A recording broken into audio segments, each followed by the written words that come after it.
Press the bell button now. அனைவருக்கும் வணக்கம். எனது பெயர் Manoj, trainer, harvest success academy.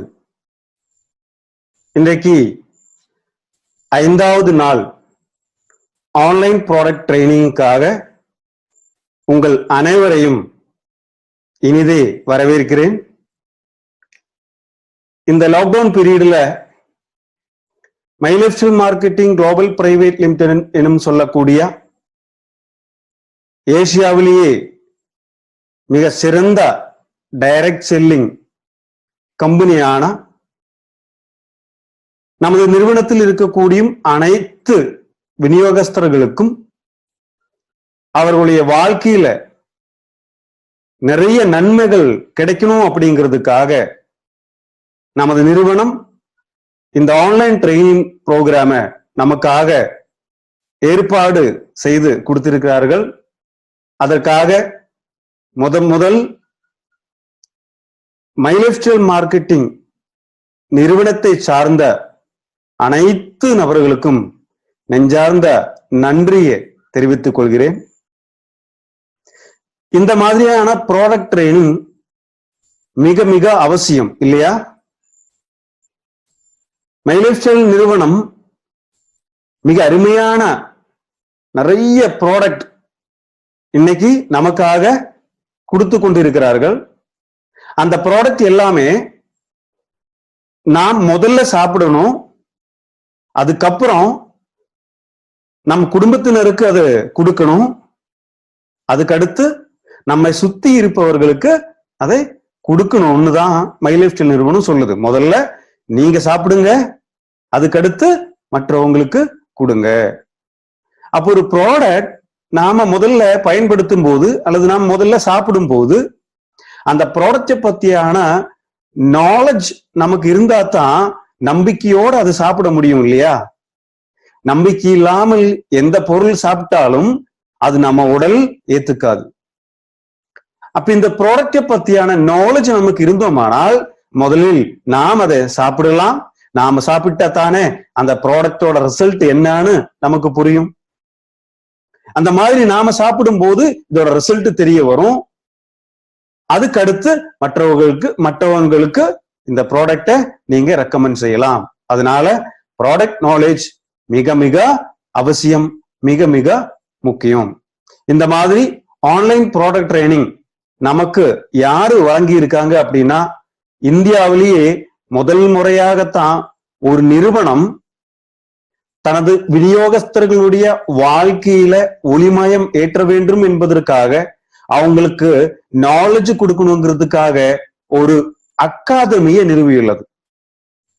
அதுதான் மை லைஃப் ஸ்டைல் மார்க்கெட்டிங் நிறுவனம் துவங்கி இருக்கக்கூடிய ஹார்வெஸ்ட் சக்சஸ் அகாதமி. இன்னைக்கு இந்தியாவுல தலை சிறந்த ட்ரைனர்களால் உருவாக்கப்பட்ட ஒரு அகாடமி தான் harvest success academy. Harvest success academy my life style marketing டிஸ்ட்ரிபியூட்டர்ஸுக்கு ப்ராடக்ட் மற்றும் பிசினஸ் சம்பந்தமான விஷயங்களுக்கு சிறப்பான பயிற்சி கொடுக்கக்கூடிய ஒரு அகாடமியாக இன்னைக்கு விளங்கி வருகிறது. ஹார்வெஸ்ட் சக்சஸ் அகாடமி என்ன சொல்லுது? நீங்க டிஸ்ட்ரிபியூட்டர் ஆன பிறகு, மை லைஃப் ஸ்டைல் நிறுவனத்துல விநியோகஸ்தர் ஆன பிறகு முதல்ல எல்லா விஷயங்களையும் கற்றுக்கோங்க. லேர்ன் தென் ஏர்ன். முதல்ல எல்லா விஷயங்களையுமே கத்துக்கோங்க, அதன் பிறகு சம்பாதிங்க. அதுதானே சரி இல்லையா? முதல்ல எதுவா இருந்தாலும் கத்துக்கணும், அதுக்கப்புறம்தான் அந்த பிசினஸை பயன்படுத்தி, அந்த தொழிலை பயன்படுத்தி சம்பாதிக்க முடியும். அந்த மோட்டோ தான் ஹார்வெஸ்ட் சக்சஸ் அகாடமி நமக்காக சொல்லுதுங்க. இன்னைக்கு பாருங்க, இந்தியான்னு சொல்லக்கூடிய நம்முடைய நாடு பெரிய மக்கள் செல்வம் கொண்ட நாடு இல்லையா? அதே போலதான் 3 லட்சம் கோடிக்கு மேல வாய்ப்புகள் இருக்கக்கூடிய, டர்ன் ஓவர் நடக்கக்கூடிய ஒரு FMCG மார்க்கெட்டுக்குள்ளதான் மை லைஃப் ஸ்டைல் மார்க்கெட் நிறுவனம் நுழைஞ்சு இன்னைக்கு அற்புதமாக செயல்பட்டு வருகிறது. அந்த மாதிரி நம்ம நிறுவனம் 6 விதமான பிராண்டு நேம்ல ப்ராடக்ட மார்க்கெட் பண்ணிட்டு இருக்காங்க. அதுல முக்கியமான ஒரு brand ayurvedic based brand elements wellness, இன்னொன்னு food supplement based brand on and on. அடுத்தது மூணாவது பிராண்ட் உணவை சார்ந்த பிராண்ட் ஆஹார். நாலாவது personal care product new star. அஞ்சாவது home care product MI home. ஆறாவது விவசாயத்துக்கான ப்ராடக்ட் அக்ரிகல்ச்சருக்கான ப்ராடக்ட் இந்தியா அக்ரோ. இப்படி நமக்கு அன்றாடம் தேவையான அனைத்து பொருட்களுமே இந்த 6 விதமான பிராண்ட் நேம்ல நமது நிறுவனம் மார்க்கெட் பண்ணிட்டு இருக்குங்க. அந்த வகையில இன்னைக்கு நாம பார்க்க போறது ரொம்ப அரிதான ஒரு ப்ராடக்ட். இந்தியாவுல யாரிடமும் இல்லாத ஒரு ப்ராடக்ட்.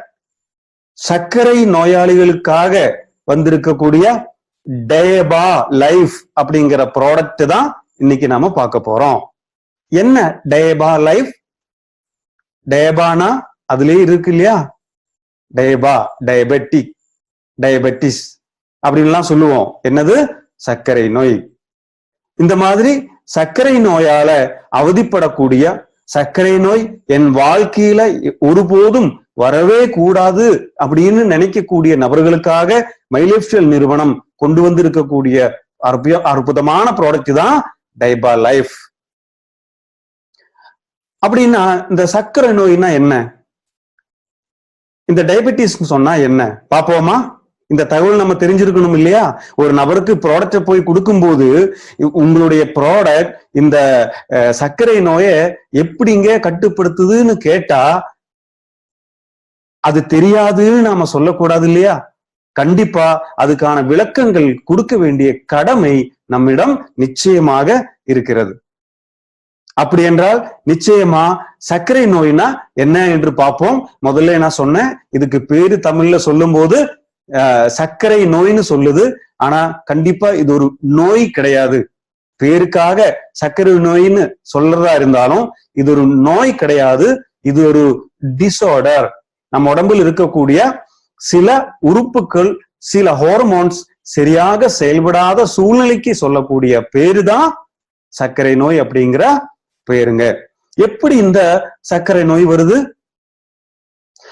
சிம்பிளா சொல்ல போனா நம்மளுடைய இரத்தத்துல குளுக்கோஸினுடைய அளவுக்கு அதிகமாக இருக்கும்போது அந்த நிலைமைக்கு பேருதான் சர்க்கரை நோய், டயபெட்டிஸ் அப்படின்னு சொல்றோம். விரிவா பார்க்கலாமா? பாருங்க, நம்ம மனித உடல்ல நம்ம உணவுகளை உண்ணும் போது அந்த உணவானது 7 கட்டங்களாக நம்ம உடலுக்குள்ள மாறுதுங்க. 7 கட்டங்களாக மாறுது. அதுல 7 கட்டங்கள்ல முதல் கட்டம் சம்ஸ்கிருதத்துல சொல்ல போறேன், ஆயுர்வேதத்துல சொல்லியிருக்காங்க. நாம உண்ணும் உணவு முதல்ல ரசமாக மாறுகிறது. அதுக்கப்புறம் ரத்தம், மாமிசம், மேதஸ், அஸ்தி, மஜ்ஜை, சுக்ரம், இப்படி 7 கட்டங்களாக மாறுது. அதுல முதல் கட்டம் தான் ரசம். அத மாடர்ன் சயின்ஸ்ல குளுக்கோஸ்னு சொல்லுவாங்க. அந்த ரசம், அந்த குளுக்கோஸ் என்ன செய்யுது? நம்ம உடலுக்கு எனர்ஜியை கொடுக்குது. அந்த எனர்ஜி நம்ம சாப்பிட்ட பிறகு இங்கே வலது பக்கமா இருக்கிற ஒரு அனிமேஷன் வீடியோ இப்ப நீங்க பாப்பீங்க. பாருங்க, ஸ்டொமக், நம்மளுடைய இரைப்பை அப்படின்னு சொல்லக்கூடிய நம்மளுடைய வயிறு பகுதி, அங்க உணவு வரும். ஜீரணமான பிறகு, டைஜஷன் ஆன பிறகு அந்த உணவானது, அதுல குளுக்கோஸ், அந்த உணவுல இருக்கிற குளுக்கோஸ் இரத்த நாளங்கள் வழியாக சுத்திக்கிட்டே இருக்கும். எங்க போகுதுங்க அது நம்ம உடம்புல இருக்கக்கூடிய செல்களுக்கு போகுது. எந்த செல்களுக்கு போகுது? மசில்ஸ் அண்ட் ஃபேட் செல்லுக்குள்ள போகுது. எதுக்காக போகுது? செல்லுக்குள்ள இந்த குளுக்கோஸ் போனாதான் நமக்கு செயலாற்றல் நடக்கும். அதாவது ஒரு பைக் அல்லது காருக்கு பெட்ரோல் எவ்வளவு முக்கியமோ அதே போலதான் நம்முடைய செல்களும் உயிரணுக்கள் சொல்லுவாங்க இல்லையா, நம்மளுடைய உடல் முழுவதுமே செல்களால் உருவாக்கப்பட்டது, உயிரணுக்களால் உருவாக்கப்பட்டது. அந்த உயிரணுக்கள் செயல்படணும் அப்படின்னா அதுக்கு ஒரு எரிபொருள் தேவை. அந்த எரிபொருள் தான் இந்த குளுக்கோஸ்னு சொல்லக்கூடியது. அந்த எரிபொருள் ஆனது செல்லுக்குள்ள போய் செயல்படும் போதுதான் நம்ம உடல் சீராக செயல்பட முடியும். அந்த மாதிரி செல்லுக்குள்ள அந்த உயிர் அணுக்களுக்குள்ள இந்த குளுக்கோஸ் செல்லணும் என்றால் இங்கே இன்சுலின் சொல்லக்கூடிய ஒரு ஹார்மோன் தேவைங்க. இந்த இன்சுலின் எங்க உருவாக்கப்படுகிறது? இன்சுலின் இங்க பிக்சர்ல இந்த அனிமேஷன் வீடியோல பாருங்க, மேல பான்கிரியாஸ்னு போட்டிருக்கு இல்லையா, அதுதான் கணையம். இந்த பான்கிரியாஸ் சொல்லக்கூடிய கணையம் தான் இன்சுலினை உற்பத்தி பண்ணி அந்த இன்சுலின் மூலமா தான் நம்மளுடைய குளுக்கோஸ் செல்களுக்குள்ள போகும். மொத்தத்துல பான்கிரியாஸ் உற்பத்தி பண்ணக்கூடிய இன்சுலின் தான் குளுக்கோஸ் உயிரணுக்களுக்குள்ள போய் செயல்படுறதுக்கான சாவியாக செயல்படுகிறது. அந்த வீடியோல பாருங்க, சாவியாக செயல்படுகிறது. மொத்தத்துல குளுக்கோஸ் செல்களுக்குள்ள போய் செயல்படணும் என்றால் என்ன வேணும்?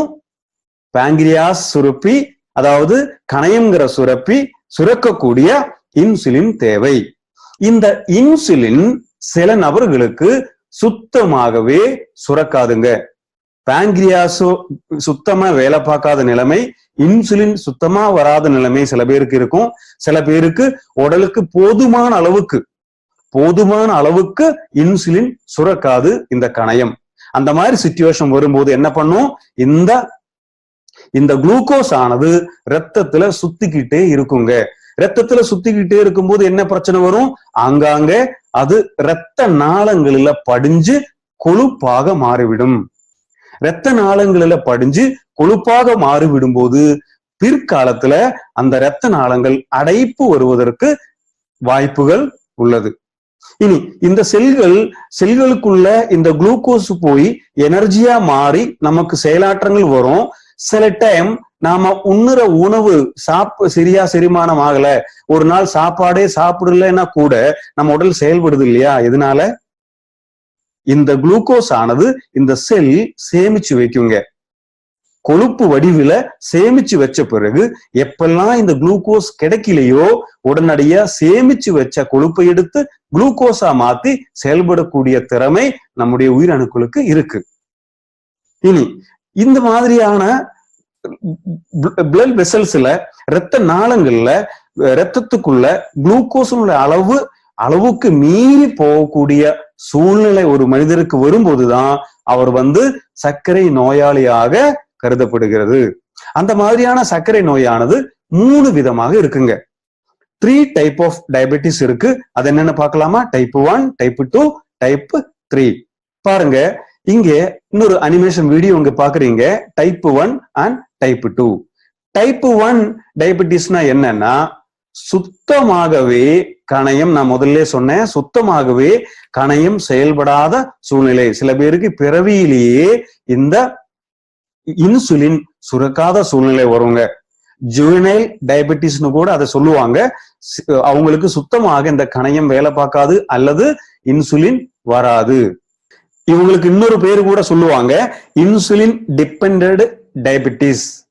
அப்படின்னா வாழ்க்கை ஃபுல்லாவே வெளியே இருந்து இன்சுலின் இவங்க உடலுக்குள்ள செலுத்தினாதான் உயிர் வாழ முடியும்.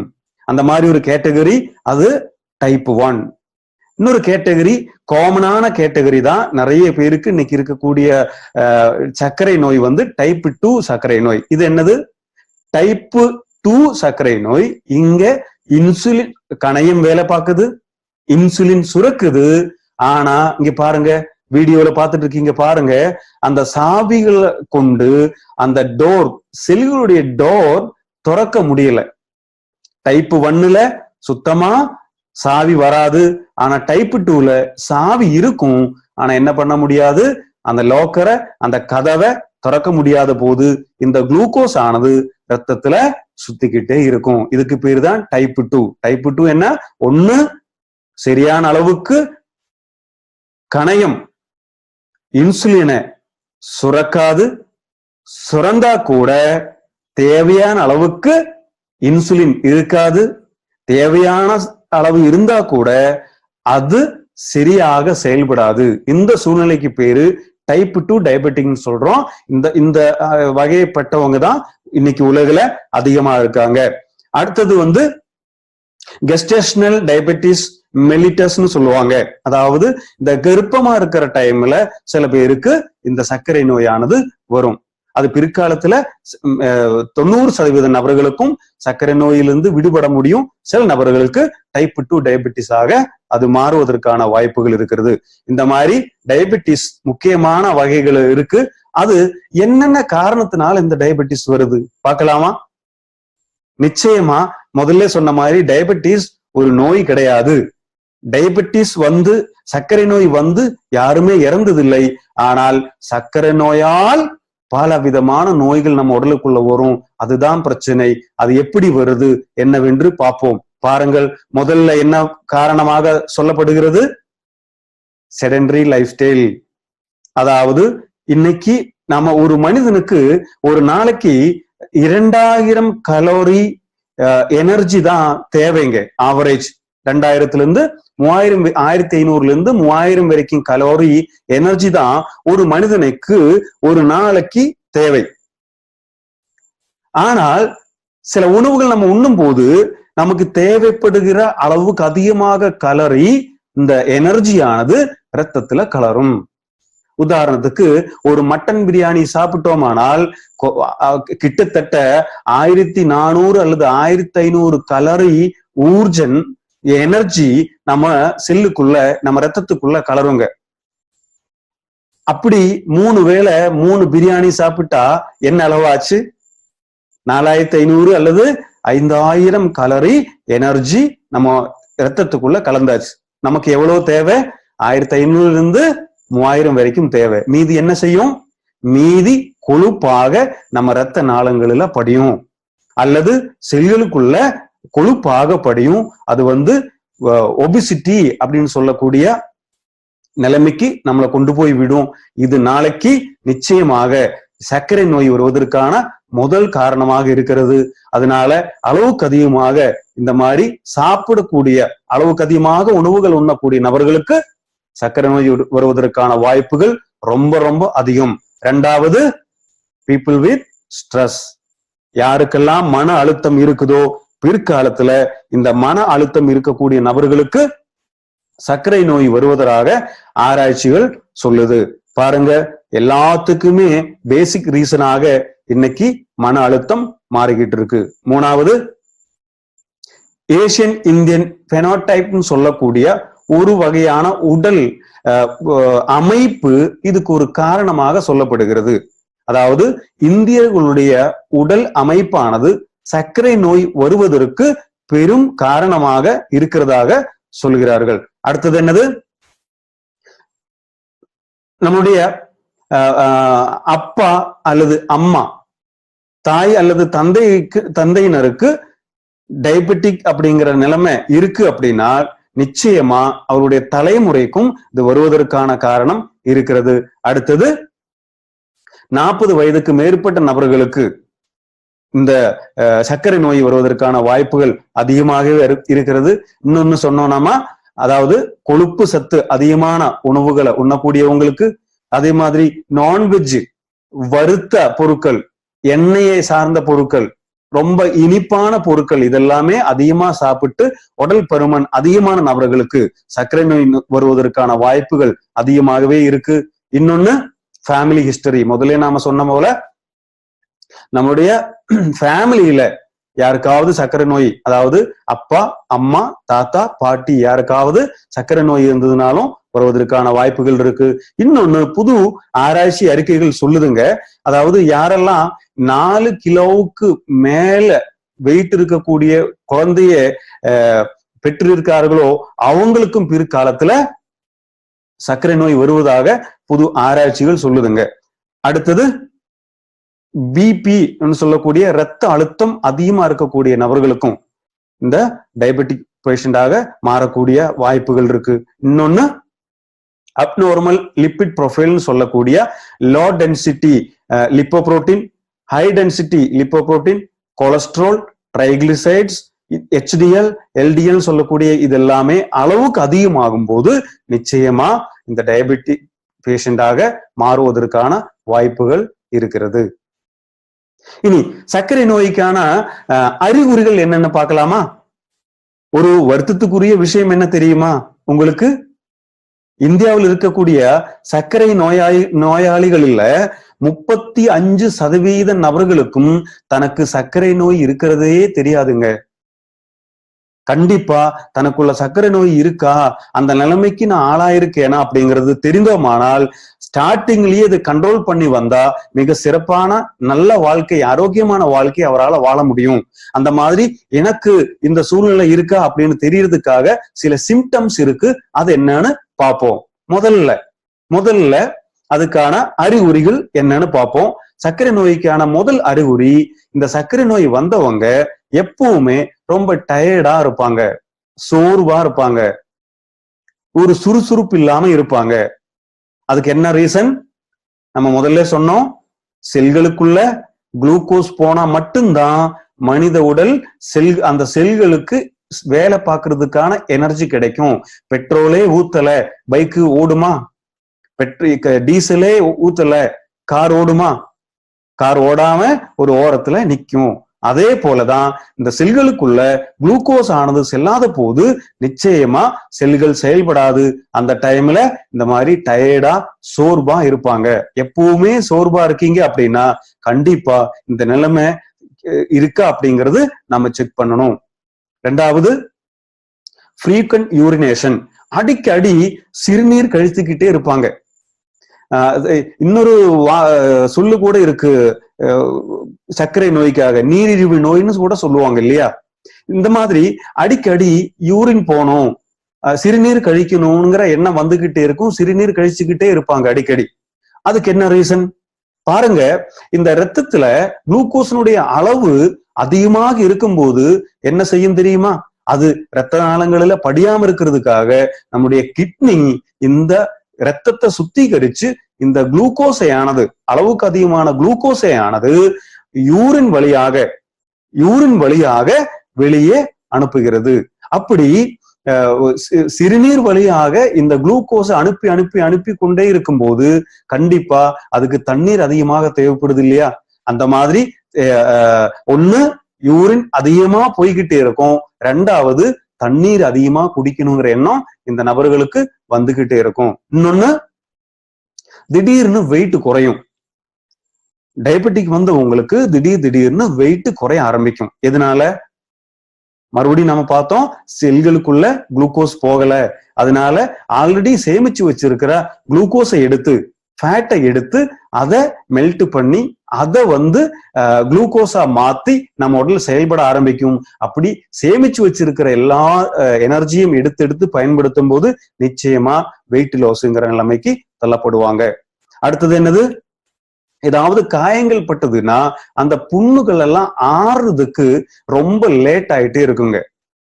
அந்த மாதிரி ஒரு காயம்பட்ட புண் ஆறாம லேட் ஆயிட்டே இருக்குன்னு தெரிஞ்சா நிச்சயமா இந்த மாதிரி எனக்கு டயபெட்டிக் அப்படிங்கிற நிலைமை இருக்கா அப்படிங்கிறது நம்ம கண்டிப்பாக கவனிக்கணும். எதனால இந்த காயங்கள் ஆறாம இருக்குது? நம்ம சொன்னோம், நம்ம சாப்பிடுற உணவு எப்படியா மாறுது? ரசம், ரத்தம், மாமிசம் அப்படின்னு என்ன? முதல்ல குளுக்கோஸா மாறும், அதுக்கப்புறம் ரத்தத்துல கலரும், ரத்தம் வழியாகத்தான் உடம்புல எல்லா பகுதிகளிலையும் அனைத்து வைட்டமினா இருக்கட்டும், ஆக்சிஜனா இருக்கட்டும், மினரல்ஸா இருக்கட்டும், குளுக்கோஸா இருக்கட்டும், எல்லாமே உடல்ல அத்தனை பகுதிகளுக்கும் எது மூலமா செல்லுது? இரத்த நாளங்கள் வழியாக செல்லுது. அந்த இரத்த நாளங்கள் வழியாக செல்லும் போது டயபெட்டிக் அப்படிங்கிற நிலைமைக்கு அவர் வந்துட்டாருன்னா, சர்க்கரை நோயாளியாக அவர் மாறிட்டாருன்னு சொன்னா அவருடைய இரத்த நாளங்களில் எல்லாம் இந்த கொழுப்பு படிஞ்சு இரத்த ஓட்டம் குறையும். அந்த மாதிரி இரத்த ஓட்டம் குறையும் போது என்ன நடக்கும்? ஒரு புண் வந்துச்சு, ஒரு காயம் பட்டது, அந்த காயம் குணமாகணும்னா புது செல்கள் உருவாகணும் இல்லையா? அந்த இடத்துல இரத்த நாளங்கள் வழியாக புது செல்கள் எல்லாம் உருவானாதான் அந்த காயம் ஆறும். அந்த இடத்துல என்ன நடக்கும், அந்த காயத்தை ஆற்றுவதற்கான புது செல்கள் அங்க உருவாக முடியாது. ரெண்டாவது, ரத்தத்துல இவங்களுக்கு குளுக்கோஸ் லெவல் அதிகமா இருக்கும்போது பாக்டீரியாஸோட தாக்கம் அதிகமாவே இருக்கும். அதனால இந்த மாதிரி இருக்கிற சிச்சுவேஷன்ல வந்துட்டாங்கன்னா அவங்களுக்கு புண் சீக்கிரமா ஆறாது. யாருக்கெல்லாம் புண் சீக்கிரமா ஆறலையோ அவங்களுக்கு சர்க்கரை நோய் இருப்பதுக்கு ஒரு முக்கியமான அறிகுறியாக இருக்குது. அடுத்தது, சர்க்கரை நோய் இருக்கக்கூடிய நபர்களுக்கு செக்ஷுவல் ப்ராப்ளம்ஸ் எல்லாம் அதிகமாவே இருக்கும். அடுத்தது, இவங்களுக்கு எப்ப பார்த்தாலும் பசிச்சுக்கிட்டே இருக்குங்க. சாப்பிடணுங்கிற எண்ணம் இருந்துகிட்டே இருக்கும். ஆனா சாப்பிடுகிற சாப்பாடு, அதுல இருந்து எனர்ஜி எதுவுமே செல்களுக்கு போகாது. செல்களுக்கு போகாத போது செல் என்ன சிக்னல் கொடுக்கும், எனக்கு எனர்ஜி ரொம்ப கம்மியா இருக்கு, எனக்குள்ள எனர்ஜி வந்து சேரவே இல்லை, நீங்க கொஞ்சம் சாப்பிடுங்கன்னு நம்முடைய செல்கள் நம்முடைய மூளைக்கு சிக்னல் கொடுக்கும் போது நம்முடைய பிரெயின் ஆனது நம்ம கிட்ட சாப்பிட சொல்லும். அதனாலதான் இந்த சர்க்கரை நோயாளிகள் அடிக்கடி பசிச்சுக்கிட்டே இருக்கும், ஏதாவது சாப்பிடணும்னு தோணிட்டே இருக்கும், சாப்பிட்டுக்கிட்டே இருப்பாங்க. அடுத்தது, அவங்களோட கண் பார்வைகள் பாதிக்கப்பட ஆரம்பிக்கும். இந்த சர்க்கரை நோயாளிகளுக்கு முதல்ல பாதிக்கப்படக்கூடிய ஒரு உறுப்பு தான் கண். எதனால? கண்களுக்குள்ள சிறிய இரத்த நாளங்கள் தான் இருக்குங்க. நம்மளுடைய பிரெயின்லயா இருக்கட்டும், நம்முடைய கண்களிலயா இருக்கட்டும், ரொம்ப மெல்லிசான இரத்த நாளங்கள் இருக்கிறதுனால அங்க இரத்த ஓட்டங்கள் குறையும் போது நம்முடைய கண் பார்வை பாதிக்க ஆரம்பிக்கும். அடுத்தது, கை கால் எல்லாம் மறுத்து போயிருக்கும். சில பேருக்கு தொடு உணர்ச்சியே இருக்காது, மறுத்து போயிருக்கும். அந்த மாதிரி சிச்சுவேஷன் வந்திருக்குனாலும் இந்த சர்க்கரை நோய் வந்ததுக்கு ஒரு அறிகுறியாக கருதப்படுகிறது. அடுத்து என்னது, முதலில் நம்ம பார்த்தோம், எப்பவுமே தாகம் எடுத்துக்கிட்டே இருக்கும். எதனால தாகம் எடுக்குது? ஆல்ரெடி இருக்கிற குளுக்கோஸை சிறுநீர் வழியாக வெளியே தள்ள வேண்டிய கட்டாயத்துல இருக்கு. சிறுநீர் உருவாகணும்னா தண்ணி அதிகமா தேவை, அதனால தண்ணி குடிக்கணுங்கிற எண்ணம் வந்துகிட்டே இருக்கும். இன்னொன்னு, நமக்கு இந்த சிறுநீர் குழாய்களில இன்ஃபெக்ஷன் வர ஆரம்பிக்குங்க. எதனால இன்ஃபெக்ஷன் வரும்? இந்த குளுக்கோஸ் அதிகமா இருக்கிற இடத்துல பாக்டீரியா வரும். அந்த குளுக்கோஸ் யூரின் வழியா அடிக்கடி வெளியே போகும்போது என்ன நடக்கும், அந்த குளுக்கோஸ் போற வழியில் எல்லாமே பாக்டீரியா வந்து தாக்க ஆரம்பிக்கும். அது பிற்காலத்துல இன்ஃபெக்ஷனாக மாறும். அடுத்தது, ஆங்ஸைட்டி, ஸ்ட்ரெஸ் அண்ட் டென்ஷன். இந்த டென்ஷனா இருக்கிறவங்களுக்கு, எப்பவுமே பதட்டமா இருக்கிறவங்களுக்கு, எப்பவுமே மன அழுத்தம், இந்த மாதிரி இருக்கிற சூழ்நிலையில் இருக்கக்கூடிய நபர்களுக்கும் பிற்காலத்துல டயபெட்டிக் பேஷண்டாக மாறுவதற்கான வாய்ப்புகள் இருக்கு. பாருங்க, இவ்வளவு காரணங்கள் இன்னைக்கு டயபெட்டிக் பேஷண்டாக மாறுவதற்கு வாய்ப்புகள் சொல்லப்படுகிறது. அடுத்தது என்னது, இந்த மாதிரி வரும்போது நமக்கு என்னெல்லாம் பிரச்சனைகள் வரும்?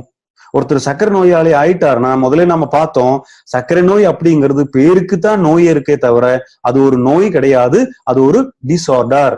அந்த டிசார்டர் மூலமாக நம்ம உடலுக்குள்ள பெரிய பாதிப்புகள் வருது, அதுதான் பிரச்சனை. அந்த மாதிரி என்னெல்லாம் பாதிப்பு வரும்? முதல் பாதிப்பு நம்மளுடைய இதயத்தை பாதிக்குங்க. எப்படி இதயத்தை பாதிக்கும்? முதல்ல நம்ம பார்த்தோம், முதல்ல என்ன பேசணும், இது அப்படியே நீங்க புரிஞ்சுக்கிட்டே வரணும் ஒவ்வொரு விஷயம் சொல்லும் போது. ஏன்னா நீ ஒவ்வொன்றும் முதல்ல சொன்ன விஷயத்த கனெக்ட் ஆகி வரும் இதை பொறுத்த வரையில. ஏன்னா அது ஒரு டீப்பான சப்ஜெக்ட். திடீர்னு ஒரு அரை மணி நேரத்திலேயோ அல்லது 1 மணி நேரத்திலேயோ பேசி முடிக்க முடியாத ஒரு சப்ஜெக்ட் இருந்தாலும் கொஞ்சம் ஸ்பீடா போவேன், நீங்க அது அப்படியே மனதுல புரிஞ்சுக்கிட்டே வாங்க. அதாவது இரத்த நாளங்கள் வழியாக இந்த குளுக்கோஸ் ஆனது அளவுக்கு அதிகமா போய்கிட்டே இருக்கும்போது அந்த குளுக்கோஸ் ஆனது இரத்த நாளங்களில படிய ஆரம்பிக்கும். அந்த மாதிரி இரத்த நாளங்களில படியும் போது தேவையான ரத்தம் இதயத்துக்கு வந்து சேராது. இதயத்துக்கு தேவையான ரத்தம் வந்து சேராத போது இதயம் என்ன பண்ணும், அதோட மேக்சிமம் பவரை எடுத்து அதோட மேக்சிமம் சக்தியை எடுத்து என்ன பண்ணும், ரத்தத்தை உறிஞ்சி பீச்சி எல்லா பக்கமும் அடிக்கிறதுக்கு முயற்சி பண்ணும்.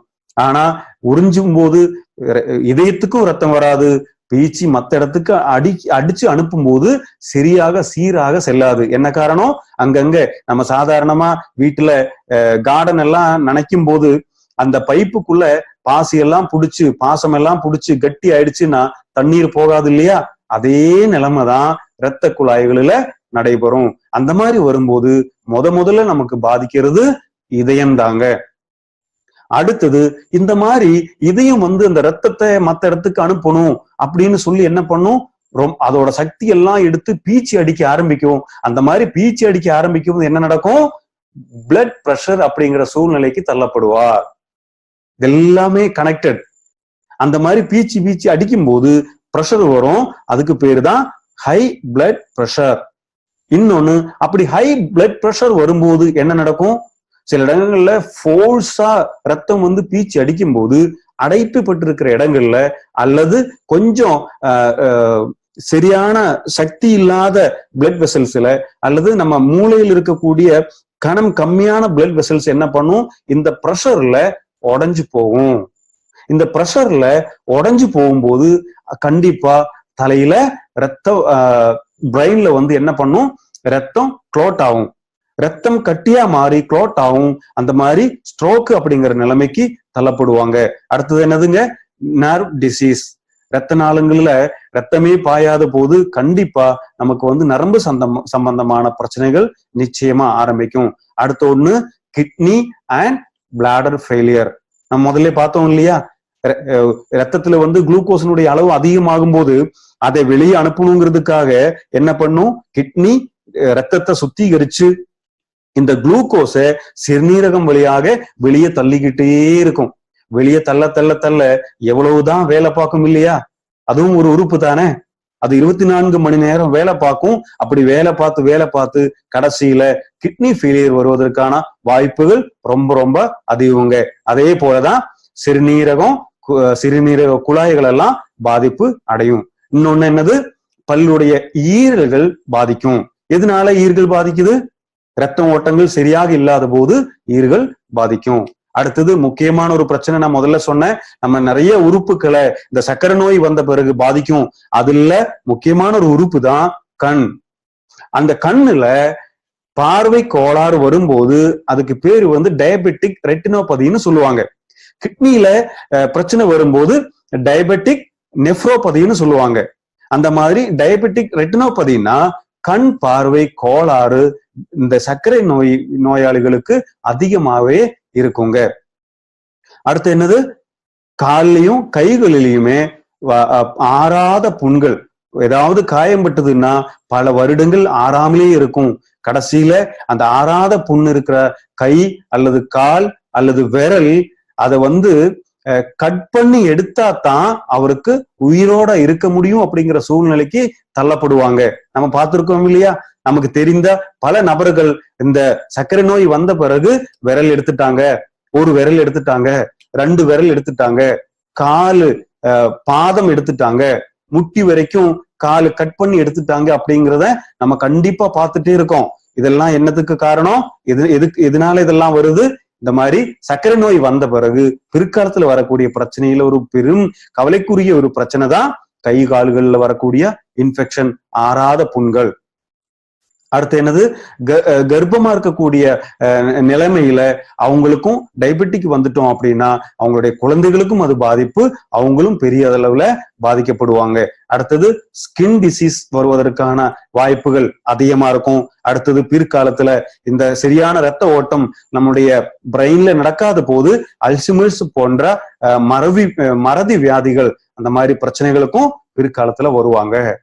இந்த அளவுக்கு முதல்ல சொன்ன மாதிரி டயபெட்டிக் வர்றதுனால பெரிய பிரச்சனை இல்லை, டயபெட்டிஸ் வர்றதுனால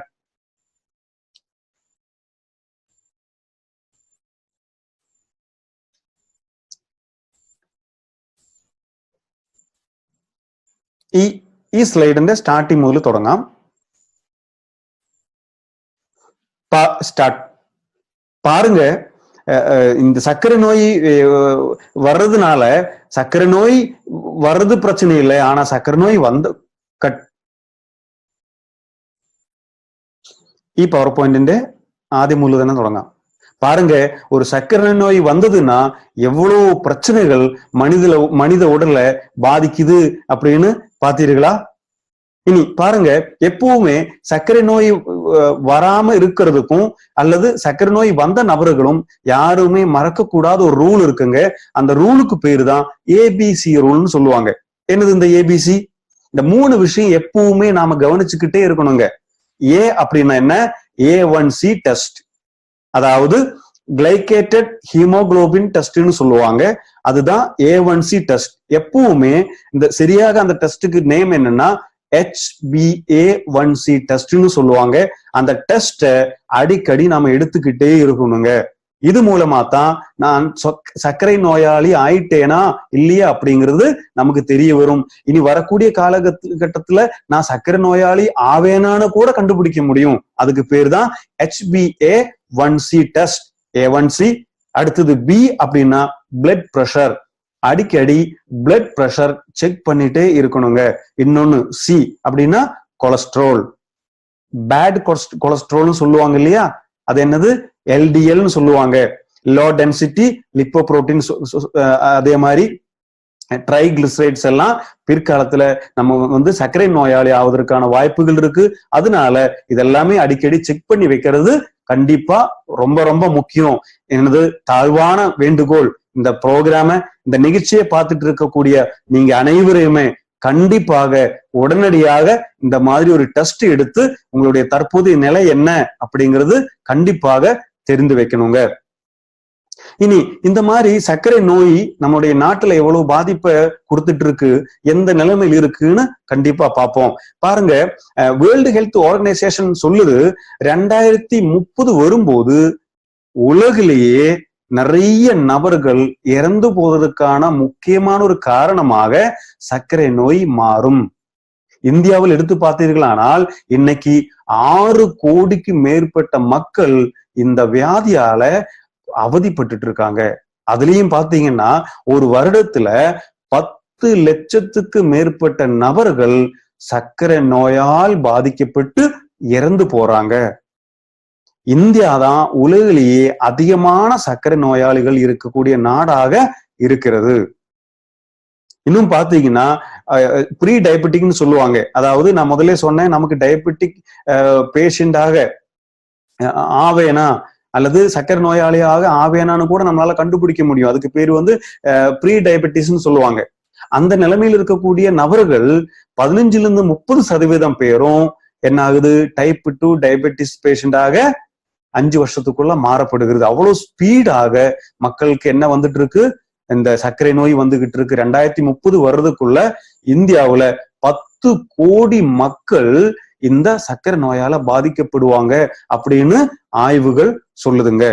அதுலயும் நான் முதல்ல சொன்னேன், ரொம்ப கவலைக்குரிய விஷயம் என்ன, இந்த 6 கோடி மக்கள்ல 35% மக்கள் பாருங்க, ஒரு 10 கோடி நபர்களுக்கு இந்த சர்க்கரை வியாதி இருக்குன்னு சொன்னா அதுல 3.5 கோடி மக்களுக்கு தனக்கு சர்க்கரை நோய் இருக்கிறதே தெரியாம வாழ்றாங்க. அந்த மாதிரி தெரியாம வாழும்போது என்ன ஆகும், முதல்ல நம்ம சொன்ன மாதிரி நம்மளுடைய கண், நம்மளுடைய கிட்னி, நம்முடைய இதயம், நம்முடைய லிவர், நம்முடைய பிரெயின், நம்முடைய இரத்த நாளங்கள் எல்லாமே பழுது அடைஞ்சுக்கிட்டே இருக்கும். அந்த மாதிரி பழுது அடையும் போது ஒரு நாள் அது வேலை பார்க்காம போகும். அதனால எந்த அளவுக்கு ஸ்பீடா சர்க்கரை நோய் இருக்கா இல்லையா அப்படிங்கிறது தெரிந்து கொள்கிறார்களோ அந்த அளவுக்கு சேஃப்டியாக நம்மளால இருக்க முடியுங்க. இனி நமக்கு எப்படி இந்த சர்க்கரை நோய் எனக்கு இருக்கா இல்லையான்னு கண்டுபிடிக்கிறது, அறிகுறிகள் பார்த்தோம். என்னெல்லாம் அறிகுறிகள் வந்தாச்சு அப்படின்னா நமக்கு இதை கண்டுபிடிக்க முடியும், வாய்ப்புகள் இருக்குன்னு பார்த்தோம். அப்படி சர்க்கரை நோய் வந்தா என்னெல்லாம் பாதிப்புகள் வரும்னு பார்த்தோம். சர்க்கரை நோய் அதிகமா இருக்கக்கூடிய நாடு நம் நாடு, அதனால யாருக்கு எப்ப வேண்டுமானாலும் வரலான்னு பார்த்தோம். இனி வந்திருக்கா இல்லையான்னு கண்டுபிடிக்கிறதுக்கு என்ன வழி பார்ப்போமா? அதுக்குத்தான் பிளட் சுகர் லெவல் டெஸ்ட் பண்ணுனா நிச்சயமா சர்க்கரை நோய் இருக்கா இல்லையான்னு கண்டுபிடிக்கலாம். அதுக்கு முக்கியமா 3 விதமான டெஸ்ட்டுகள் இன்னைக்கு பிரபலமா இருக்குங்க. அதுல ஒண்ணு ஃபாஸ்டிங் டெஸ்ட்னு சொல்லுவாங்க. ஃபாஸ்டிங் என்ன, சாப்பிடுறதுக்கு முன்னாடி நம்ம டெஸ்ட் பிளட்ல குளுக்கோஸ் லெவலை டெஸ்ட் பண்ணக்கூடியதுங்க. இன்னொன்னு போஸ்ட் பிராண்டேல் டெஸ்ட். என்ன இந்த போஸ்ட் பிராண்டேல் டெஸ்ட், அதாவது சாப்பிட்ட பிறகு 2 மணி நேரத்துக்கு அப்புறம் பிளட்ல இருக்கக்கூடிய குளுக்கோஸ் லெவலை அளக்கக்கூடிய டெஸ்ட்டுக்கு பேர் தான் போஸ்ட் பிராண்டேல் டெஸ்ட். இன்னொன்னுதான் HbA1c test, glycated haemoglobin test. இந்த 3 டெஸ்ட்ல ரொம்ப பவர்ஃபுல்லான உலகம் ஃபுல்லா அக்யூரேட்டாக இன்னைக்கு வந்து கருதப்பட்டு இருக்கக்கூடிய அல்லது அறிவிக்கப்பட்டு இருக்கக்கூடிய டெஸ்ட்டுக்கு பேரு தான் HbA1c டெஸ்ட். அது என்னது HbA1c டெஸ்ட்? HbA1c டெஸ்ட் அப்படின்னா நம்முடைய ரத்தத்துல கலந்திருக்கக்கூடிய குளுக்கோஸினுடைய கடந்த 3 அல்லது 4 மாதங்களுடைய ஆவரேஜ் லெவல் பெர்சன்டேஜ தான் HbA1c டெஸ்ட்ல தெரிஞ்சுக்க முடியும். இது ரொம்ப அக்யூரேட்டான டெஸ்ட். எதனால அக்யூரேட்னு சொல்றோம் பாருங்க, நம்ம சாப்பிடுறதுக்கு முன்னாடி ஒரு டெஸ்ட் போய் எடுக்கிறோம், அது நாளுக்கு நாள் மாறுபடும் இல்லையா? அதே போல சாப்பிட்ட பிறகு ஒரு டெஸ்ட் எடுக்கிறோம், அது நம்ம சாப்பிடுற சாப்பாடை பொறுத்து ஒவ்வொரு நாளும் அந்த அளவானது மாறும். உதாரணத்துக்கு நான் ரொம்ப இனிப்பு சாப்பிட்ட பிறகு போய் எடுத்துக்கிட்டேன், அளவு மாற வாய்ப்பு இருக்கு. அல்லது நேத்து ஒரு டெஸ்ட் நான் எடுத்துட்டேன், இந்த ஃபாஸ்டிங் டெஸ்டோ போஸ்ட் பிராண்டைல் டெஸ்டோ நான் வந்து நேத்து எடுத்துட்டேன், அது எனக்கு 150 காமிக்குது. அல்லது 2 நாள் கழிச்சு நான் போய் எடுக்கும்போது அது 120 காமிக்கும் அல்லது 180 காமிக்க வாய்ப்புகள் இருக்கு. அதனால ஒரு அக்யூரேட்டான டெஸ்டாக கருத முடியாது. ஆனா HbA1c டெஸ்ட் கடந்த 3 அல்லது 4 அதாவது 12 வாரங்கள் நம்முடைய ரத்தத்துல எந்த அளவுக்கு குளுக்கோஸ் இருக்கு அப்படிங்கறதுடைய பெர்சன்டேஜ் பார்க்கக்கூடிய அக்யூரேட்டான டெஸ்டுக்கு பேரு தான் HbA1c டெஸ்ட். இனி இந்த மாதிரி டெஸ்ட் எல்லாம் எடுக்கும்போது நமக்கு எந்த அளவு வந்தா நான் எனக்கு வந்து சர்க்கரை நோய் இருக்கா அப்படிங்கிறது தெரிஞ்சுக்கலாம். முதல்ல ஃபாஸ்டிங்ல எடுக்கக்கூடிய அளவு. ஃபாஸ்டிங்ல ஒருத்தருடைய பிளட் டெஸ்ட் எடுத்து வரும்போது 70க்கு இருந்து 100க்குள்ள இருக்கு அப்படின்னா அவருக்கு வந்து பிரச்சனை எதுவுமே இல்லை, நார்மலா இருக்காரு அப்படின்னு அர்த்தங்க. அடுத்தது சாப்பிட்ட பிறகு அவருக்கு வந்து 140க்கு கீழே இருந்தா எந்த பிரச்சனையும் இல்ல, நார்மலா இருக்கிறாரு. இன்னொன்னு, எனக்கு வரக்கூடிய காலத்துல உடனடியாக சர்க்கரை நோய் வருவதற்கு வாய்ப்பு இருக்கு அப்படின்னு தெரியறதுக்கு தான் இங்க பாருங்க, சாப்பிடுறதுக்கு முன்னாடி ஃபாஸ்டிங்ல டெஸ்ட் எடுக்கும் போது 101ல இருந்து 126க்குள்ள அவங்களுக்கு அந்த டெஸ்ட் ரிப்போர்ட் காமிக்குதுன்னா உடனடியா அவங்க வந்து டயபெட்டிக் பேஷண்டாக மாறுவதற்கு வாய்ப்புகள் இருக்குன்னு சொல்லப்படுகிறது. சாப்பிட்ட பிறகு 2 மணி நேரத்துக்கு அப்புறம் டெஸ்ட் பண்ணும்போது 140ல இருந்து 200க்குள்ள வந்திருக்குன்னு சொன்னா அவங்க வந்து ஜாக்கிரதையாக இருக்கணும், எப்ப வேண்டுமானாலும் அந்த நிலைக்கு மாறுவாங்க.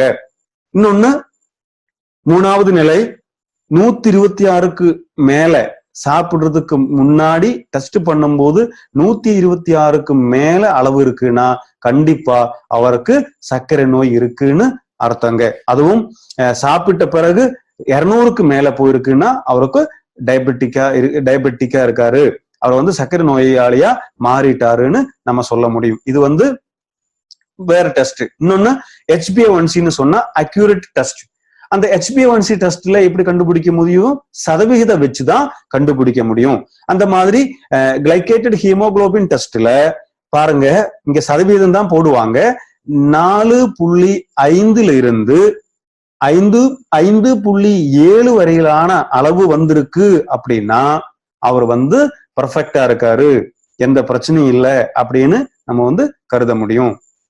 அதே பாருங்க, 5.7%லிருந்து 6.5% வரை HbA1c லெவல் காமிக்குது அப்படின்னா அவர் வந்து ப்ரீ டயபெட்டிக்னு சொல்லுவாங்க. சர்க்கரை நோயாளியாக மாறுவதற்கு வாய்ப்பு இருக்கிற குரூப்ல அவர் இடம் பிடிப்பார். 3வது என்ன போட்டிருக்கு பாருங்க, 6.5ல இருந்து அதுக்கு மேல யாருக்கெல்லாம் HbA1c லெவல் காமிக்குதோ அவர் சர்க்கரை நோயாளி. அதுவும் பாருங்க 8% மேல 8% மேல காமிக்குது அப்படின்னா அவர் ரொம்ப சீரியஸா தன்னுடைய உடலை பாதுகாக்க வேண்டிய கட்டாயத்துல இருக்காரு அப்படின்னு அர்த்தம். நிச்சயமா மறுபடியும் உங்களிடம் ஒரு வேண்டுகோளை வைக்கிறேன், உடனடியாக இந்த HbA1c டெஸ்ட்டை நீங்க அனைவரும் எடுக்கணும். உங்களுடைய லெவல் எவ்வளவு அப்படிங்கிறது நீங்க கண்டிப்பாக செக் பண்ணணும். இனி HbA1c டெஸ்ட் எடுத்த பிறகு அதுல சதவீதம் தான் காமிக்கும்னு சொன்னேன். அந்த சதவீதத்துல ஏற்ற இறக்கங்கள் எந்த அளவுக்கு பாதிப்புகளை கொடுக்கும், ஏற்றங்கள் எந்த அளவுக்கு பாதிப்பு கொடுக்கும், இறக்கங்கள் எந்த அளவுக்கு நன்மைகள் தரும், நம் பாதிப்பை குறைக்கும் அப்படிங்கிறது பார்ப்போம். பாருங்க, ஒரு HbA1c லெவல் ஆனது ஒருவருக்கு 8 புள்ளி இருக்குதுன்னு வைங்க. 8 புள்ளி இருக்கிற ஒரு நபர் மெடிசின் எடுத்துட்டு இருக்கும்போது அவர் வந்து இந்த சர்க்கரை நோயை கட்டுப்படுத்துறதுக்கான பொருட்களை சாப்பிட்டுட்டு இருக்கும்போது அவருடைய பெர்சன்டேஜ் ஆனது 8 7 அப்படிங்கிற லெவலுக்கு வந்துட்டாரு அப்படின்னு வைங்களேன். அதாவது 1% HbA1c லெவல் குறைச்சிட்டாரு அப்படின்னா அது அவரை பொறுத்த வரையில பெரிய சக்சஸ்ங்க. HbA1c லெவலை பொறுத்த வரையில 1% குறையிறது அப்படிங்கிறது பெரிய சக்சஸ். அந்த 1% குறையிறது அப்படின்னா என்னெல்லாம் நன்மைகள் நடக்கும் பாருங்க. அவருடைய கிட்னி பாதிப்பு 25% குறையும். அவருடைய நரம்பு மண்டல பாதிப்பு 25% குறையும். அதே மாதிரி அவருடைய கண் பார்வை கோளாறு, டயபெட்டிக் ரெட்டினோபதின்னு சொல்லக்கூடிய கண் பார்வையில் இருக்கக்கூடிய கண்ணுடைய கோளாறு எல்லாம் 25% குறைஞ்சு விடுங்க, 1% குறைஞ்சா கூட. அதே மாதிரி டைப் 2 டயபெட்டிக் பேஷண்டா இருந்ததுன்னா அவங்களுக்கு வந்து இந்த கேட்ராக்ட்னு சொல்லக்கூடிய கண் பிறை நோய், அந்த நோய் 19% குறைஞ்சு விடும். அதே மாதிரி ஹார்ட் ஃபெயிலியர், அதாவது இதய சம்பந்தமான பிரச்சனைகள் வந்து 16% குறையும். அதே மாதிரிதான் இந்த மாதிரி நம்ம இறப்பு விகிதமானது ரொம்ப குறைவதற்கு வாய்ப்புகள் இருக்கு. எத்தனை சதவீதம் குறைஞ்சா? HbA1c லெவல்ல 1% குறைஞ்சா கூட அது நமக்கு பெரிய ஒரு ஆறுதலான விஷயமாகும்.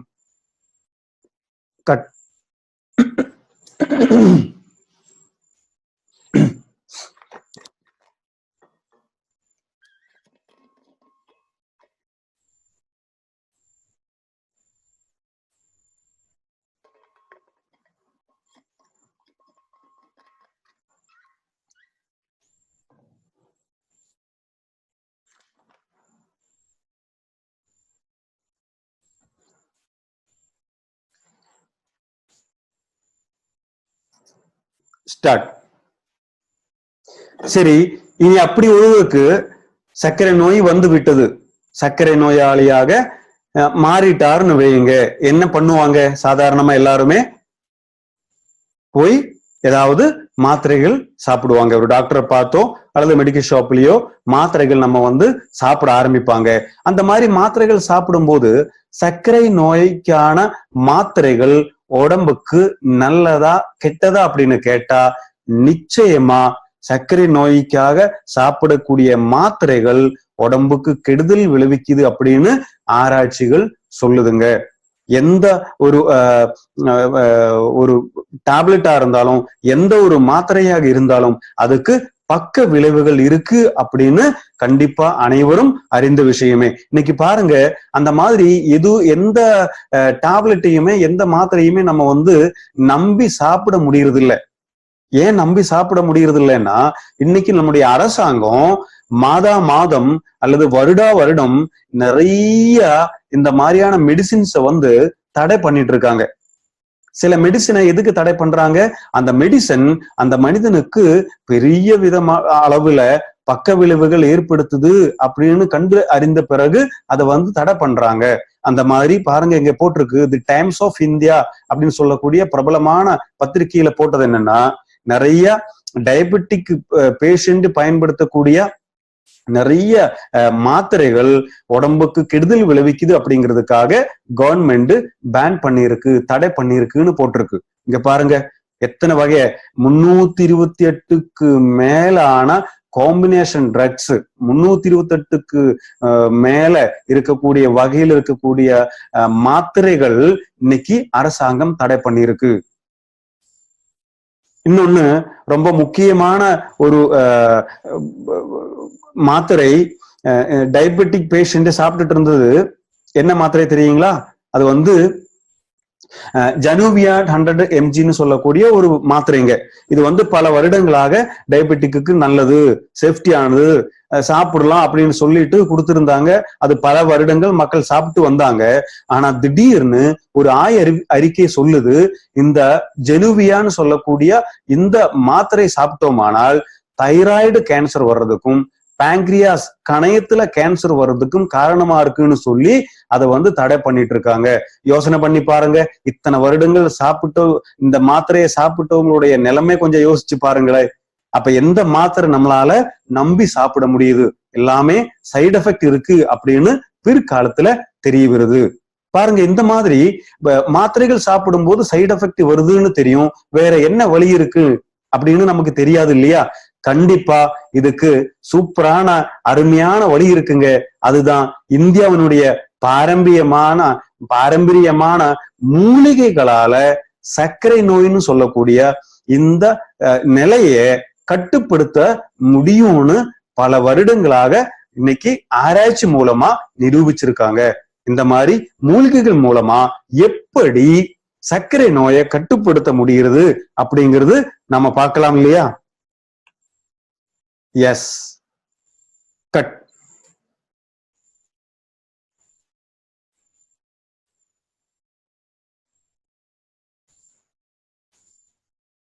ഈ സ്ലൈഡിന്റെ സ്റ്റാർട്ടിങ് മുതൽ തുടങ്ങാം.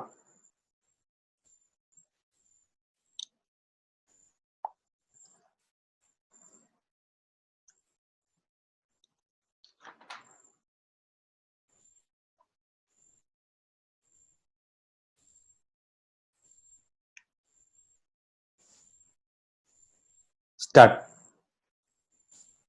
அப்படி மூலிகைகளால் தயாரிக்கப்பட்டிருக்கக்கூடிய இன்னைக்கு முற்றிலும் சர்க்கரை நோய் கட்டுப்படுத்தக்கூடிய இன்னைக்கு அருமையான ஒரு ப்ராடக்ட் இந்தியாவுல எங்கேயுமே கிடைக்காத மைலேஃப்ஸ்டைல் மார்க்கெட்டிங் நிறுவனம் மூலமா மட்டும் கிடைக்கக்கூடிய பாதுகாப்பான ஒரு ப்ராடக்டை பத்தி தான் இன்னைக்கு பேச வந்திருக்கேன். அந்த ப்ராடக்ட்டுக்கு பேரு தான் டைபா லைஃப். இந்த அருமையான ப்ராடக்ட் நமக்கு கொடுத்ததுக்காக மைலேஃப்ஸ்டைல் மார்க்கெட்டிங் நிறுவனத்துக்கு நெஞ்சார்ந்த ஒரு நன்றியை மறுபடியும் தெரிவித்துக் கொள்கிறேன். இங்க டைபா லைஃப் அப்படின்னு சொல்லி பாக்குறீங்க, அங்க நிறைய தாவரங்கள், அதே போல மூலிகைகள், வெள்ளை பூண்டெல்லாம் நீங்க பாக்குறீங்க இல்லையா? இது ஒவ்வொன்றும் உடம்புல சர்க்கரை நோய் வராம தடுப்பதற்கும் வந்ததை கட்டுப்படுத்துறதுக்கும் உதவிகரமாக இருக்கிறது. ஒவ்வொன்றும் எந்த மாதிரி எப்படி எல்லாம் செயல்படுது அப்படிங்கிறது பார்ப்போம். முதல்ல என்ன பாக்குறோம்? டைபா லைஃப் எப்படி தயாரிக்கப்பட்டது பாருங்க. Research based info cut.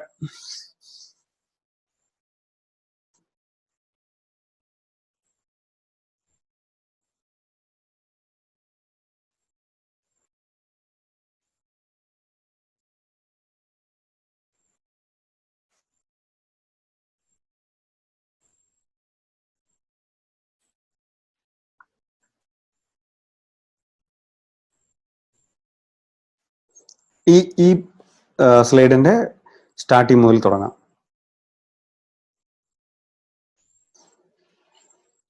டைபா லைஃப்ல பயன்படுத்தி இருக்கக்கூடிய மூலிகைகள் என்னென்ன, அதனுடைய தன்மைகள் என்னன்னு பார்ப்போம். அதுல முதல்ல இருக்கக்கூடியது எதுங்க? வெள்ளை பூண்டு. இந்த வெள்ளை பூண்டுல இருந்து எடுத்திருக்கக்கூடிய ஒரு காம்போனன்ட் தான் ஸ்டெபிலைஸ்டு அலிசின். அது என்னன்னு அடுத்தடுத்த விஷயங்கள்ல நம்ம பார்ப்போம். இந்த ஸ்டெபிலைஸ்டு அலிசின் எப்படி தயாரிச்சாங்க, அது எப்படி எல்லாம் நம்ம உடல்ல நன்மைகள் செய்யுது அப்படிங்கிறது அடுத்தடுத்த விஷயங்கள்ல நம்ம கண்டிப்பாக பார்ப்போம். பாருங்க, இந்த வெள்ளை பூண்டானது பல்லாயிரக்கணக்கான வருடங்களாக நம் முன்னோர்கள் பயன்படுத்திட்டு வந்த அருமையான ஒரு மூலிகை இல்லையா? இன்னைக்கு பழைய காலங்களில ஆயுர்வேதத்துல முக்கியமான 7 மூலிகைகளில ஒரு மூலிகையாக வெள்ளை பூண்டை இன்னைக்கு சொல்லியிருக்காங்க. என்ன காரணம்? வெள்ளை பூண்டு நான் சொன்ன போலவே ஆயிரக்கணக்கான வருடங்களாக நோய் எதிர்ப்பு சக்திக்காக பயன்படுத்தி வந்தாங்க. அதே மாதிரி வெள்ளை பூண்டோட தன்மைகள் என்ன, நிறைய விஷயங்கள் நமக்கு தெரியும். என்னென்ன இருக்கு? இது ஒரு மிராக்கிள் ஹெர்பு. இது ஒரு மிராக்கிள் ஹெர்புன்னு சொல்றாங்க. வெள்ளை பூண்டோட தனித்துவம் எல்லாம் என்ன அப்படின்னு பாத்தீங்கன்னா, இது முதல்ல ஒரு நோய் எதிர்ப்பு சக்திக்காக செயல்படுகிறது. அதே போல கொலஸ்ட்ரால் லெவலை கட்டுப்படுத்துறதுக்கு உதவிகரமாக இருக்கிறது. ஹீமோகுளோபின் அளவு, இரத்தத்தினுடைய அளவை அதிகப்படுத்துறதுக்கு உதவிகரமாக இருக்கிறது. அதே போல ஹைப்பர் டென்ஷன் கண்ட்ரோல் பண்றதுக்கு ரொம்ப நல்லது. அதே போல இதயத்தை வந்து வெள்ளை பூண்டு பாதுகாக்குதுங்க. இந்த மாதிரி இன்னும் நிறைய பலன்கள் வெள்ளை பூண்டுனால இருக்கு. அந்த வெள்ளை பூண்டானது இந்த பிளட்ல இருக்கக்கூடிய குளுக்கோஸ் லெவலை கட்டுப்படுத்துறதுக்கு மிகப்பெரிய அளவுல செயல்படுது. அந்த வெள்ளை பூண்டுல இருந்து பிரிச்செடுத்திருக்கக்கூடிய ஒரு முக்கியமான ஒரு ரசாயனத்துக்கு பேரு தான் அலிசின்னு சொல்றோம். அலிசின்னா பாருங்க, வெள்ளை பூண்டுல இடது பக்கத்துல 2 ஆரோ போட்டிருக்கும். அந்த வெள்ளை பூண்டு பல், அந்த பல்லுல ஒரு பகுதி, அந்த பகுதிக்கு பேரு அல்லின் அப்படின்னு சொல்றோம். அதோட கடைசி பகுதி வால் பகுதிக்கு அல்லினேஸ் அப்படின்னு சொல்றோம். அல்லின் அண்ட் அல்லினேஸ் ரெண்டும் சேர்த்து அரைச்செடுக்கும் போது கிடைக்கக்கூடிய கெமிக்கலுக்கு பேரு தான், அந்த காம்போனன்ட்டுக்கு பேரு தான் அலிசின். இந்த அலிசின் ரொம்ப பவர்ஃபுல்லான ஒன்று. இந்த அலிசின் மனித உடல்ல பெரும் நன்மைகள் ஏற்படுத்தக்கூடிய ஒண்ணுங்க. சரி, இந்த அலிசின் வந்து நான் வந்து வெள்ளை பூண்ட அலிசினா சாப்பிடணும்னு என்ன இருக்கு, நான் வெள்ளை பூண்டு நேரடியா சாப்பிட்டா என்ன அப்படின்னு கேட்டா, நிச்சயமா இந்த அலிசின் ஆனது ரொம்ப அன்ஸ்டேபிளுங்க. அதாவது வெள்ளை பூண்டு நேரடியா சாப்பிட்டா இந்த அலிசின் நம் உடலுக்கு கிடைக்காது. அதுக்கு காரணங்கள் நிறைய இருக்கு, பார்ப்போம். பொதுவா வெள்ளை பூண்டு நேரடியா சாப்பிடும்போது என்னெல்லாம் பிரச்சனை வரும்? வெள்ளை பூண்டு ஒண்ணு, அதோட சுவை நமக்கு சரியாக பிடிக்காது. ரெண்டாவது, அது வேக வச்சு சாப்பிட்டா சுவை நல்லா இருக்கும், ஆனா அதுல இருந்து அலிசின் பிரிந்து விடும். வெள்ளை பூண்டு வேக வச்சு சாப்பிட்டால் அலிசின் கிடைக்காது. அதே போல வெள்ளை பூண்டு சாப்பிட்டா இன்னும் என்ன நடக்கும்? அதோட நாற்றம் அது வந்து யாருக்குமே பிடிக்காது. அதே மாதிரி அது சாப்பிட்டோமானால் வாய் நாற்றம் எல்லாம் வர ஆரம்பிக்கும். அதனால அது பச்சையா வந்து சாப்பிடுறதுக்கு யாருக்குமே பிடிக்காது. இன்னொன்னு, இது பச்சையா சாப்பிட்டோமானால் உடம்புல வந்து கேஸ் ட்ரபிள் உருவாக்குறதுக்கும், அதே மாதிரி நம்முடைய டைஜஸ்டிவ்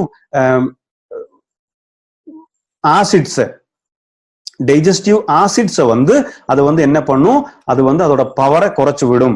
அதனால கேஸ் ட்ரபிள் அந்த மாதிரி பிரச்சனைகள் வருவதற்கான வாய்ப்புகள் இருக்கு. மொத்தத்துல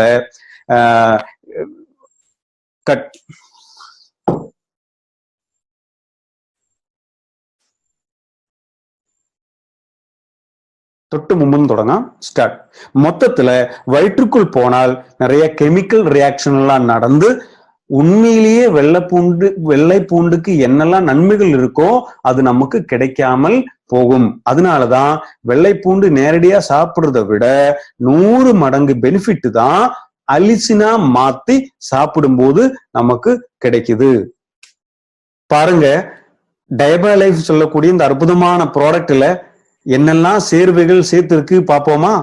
அதுல முக்கியமான சேர்வையை நம்ம பார்த்தோம். வெள்ளை பூண்டினுடைய நன்மைகள் என்னெல்லாம் பார்த்தோம். வெள்ளை பூண்டு நேரடியா சாப்பிடுறத விட அலிசின் வடிவில சாப்பிடும்போது அது சர்க்கரை நோயை கட்டுப்படுத்துது. அதை வந்து வேக வச்சாவோ அல்லது ராவாவோ சாப்பிட்டா நம்ம உடலுக்கு அந்த நன்மைகள் கிடைக்காதுங்கிறத பார்த்தோம். அந்த மாதிரி அலிசின் அப்படிங்கிறது வெள்ளை பூண்டிலிருந்து வேர் பிரிச்சு எடுத்துக்கூடிய அலிசின் அப்படிங்கிறது கண்டிப்பா உலகுல அதிகமான நபர்களிடம் இந்த அலிசின் கிடையாது. அது 100% ஸ்டெபிளைஸ்டு அலிசின் அப்படிங்கிறது ரொம்ப அரிதான ஒன்று. அது நம்மிடம் உள்ளது. அது 100% உடலுக்கு சேஃப்டியானது. அது மட்டுமல்ல, இது வந்து பேட்டன்டட் ப்ராடக்ட். இந்த மாதிரி ஒரு சேர்வை இந்தியாவிலேயே முதல் தடவையாக மைலேஃப்டில் நிறுவனம் மட்டும்தான் அறிமுகப்படுத்தினது. மைலேஃப்டில் நிறுவனத்தில மட்டும்தான் இந்த மாதிரி ஸ்டெபிளைஸ்டு அலிசின் இருக்கக்கூடிய ஒரே ஒரு நிறுவனம் நமது நிறுவனம் மட்டும்தான். அப்படிங்கிறதுல நாம் அனைவரும் கண்டிப்பாக பெருமை பெற்றுக் கொள்வோம். இனி என்னெல்லாம் வெள்ளை பூண்டை தவிர, அலிசினை தவிர என்னெல்லாம் மூலிகைகள் இங்க டயபா லைஃப்ல சேர்த்திருக்கு அப்படிங்கிறது பார்ப்போம். வெள்ளை பூண்டுக்கே இவ்வளவு நன்மைகள் இருக்குன்னு சொன்னா அதோட சேர்த்து இருக்கக்கூடிய இன்னும் பல மூலிகைகள் அதோட எல்லா சக்தியும் சேரும் போது ஒரு பெர்ஃபெக்ட் ப்ராடக்டாக டயபா லைஃப் மாறுகிறது. அதுல என்னெல்லாம் சேர்த்திருக்கு பாருங்க.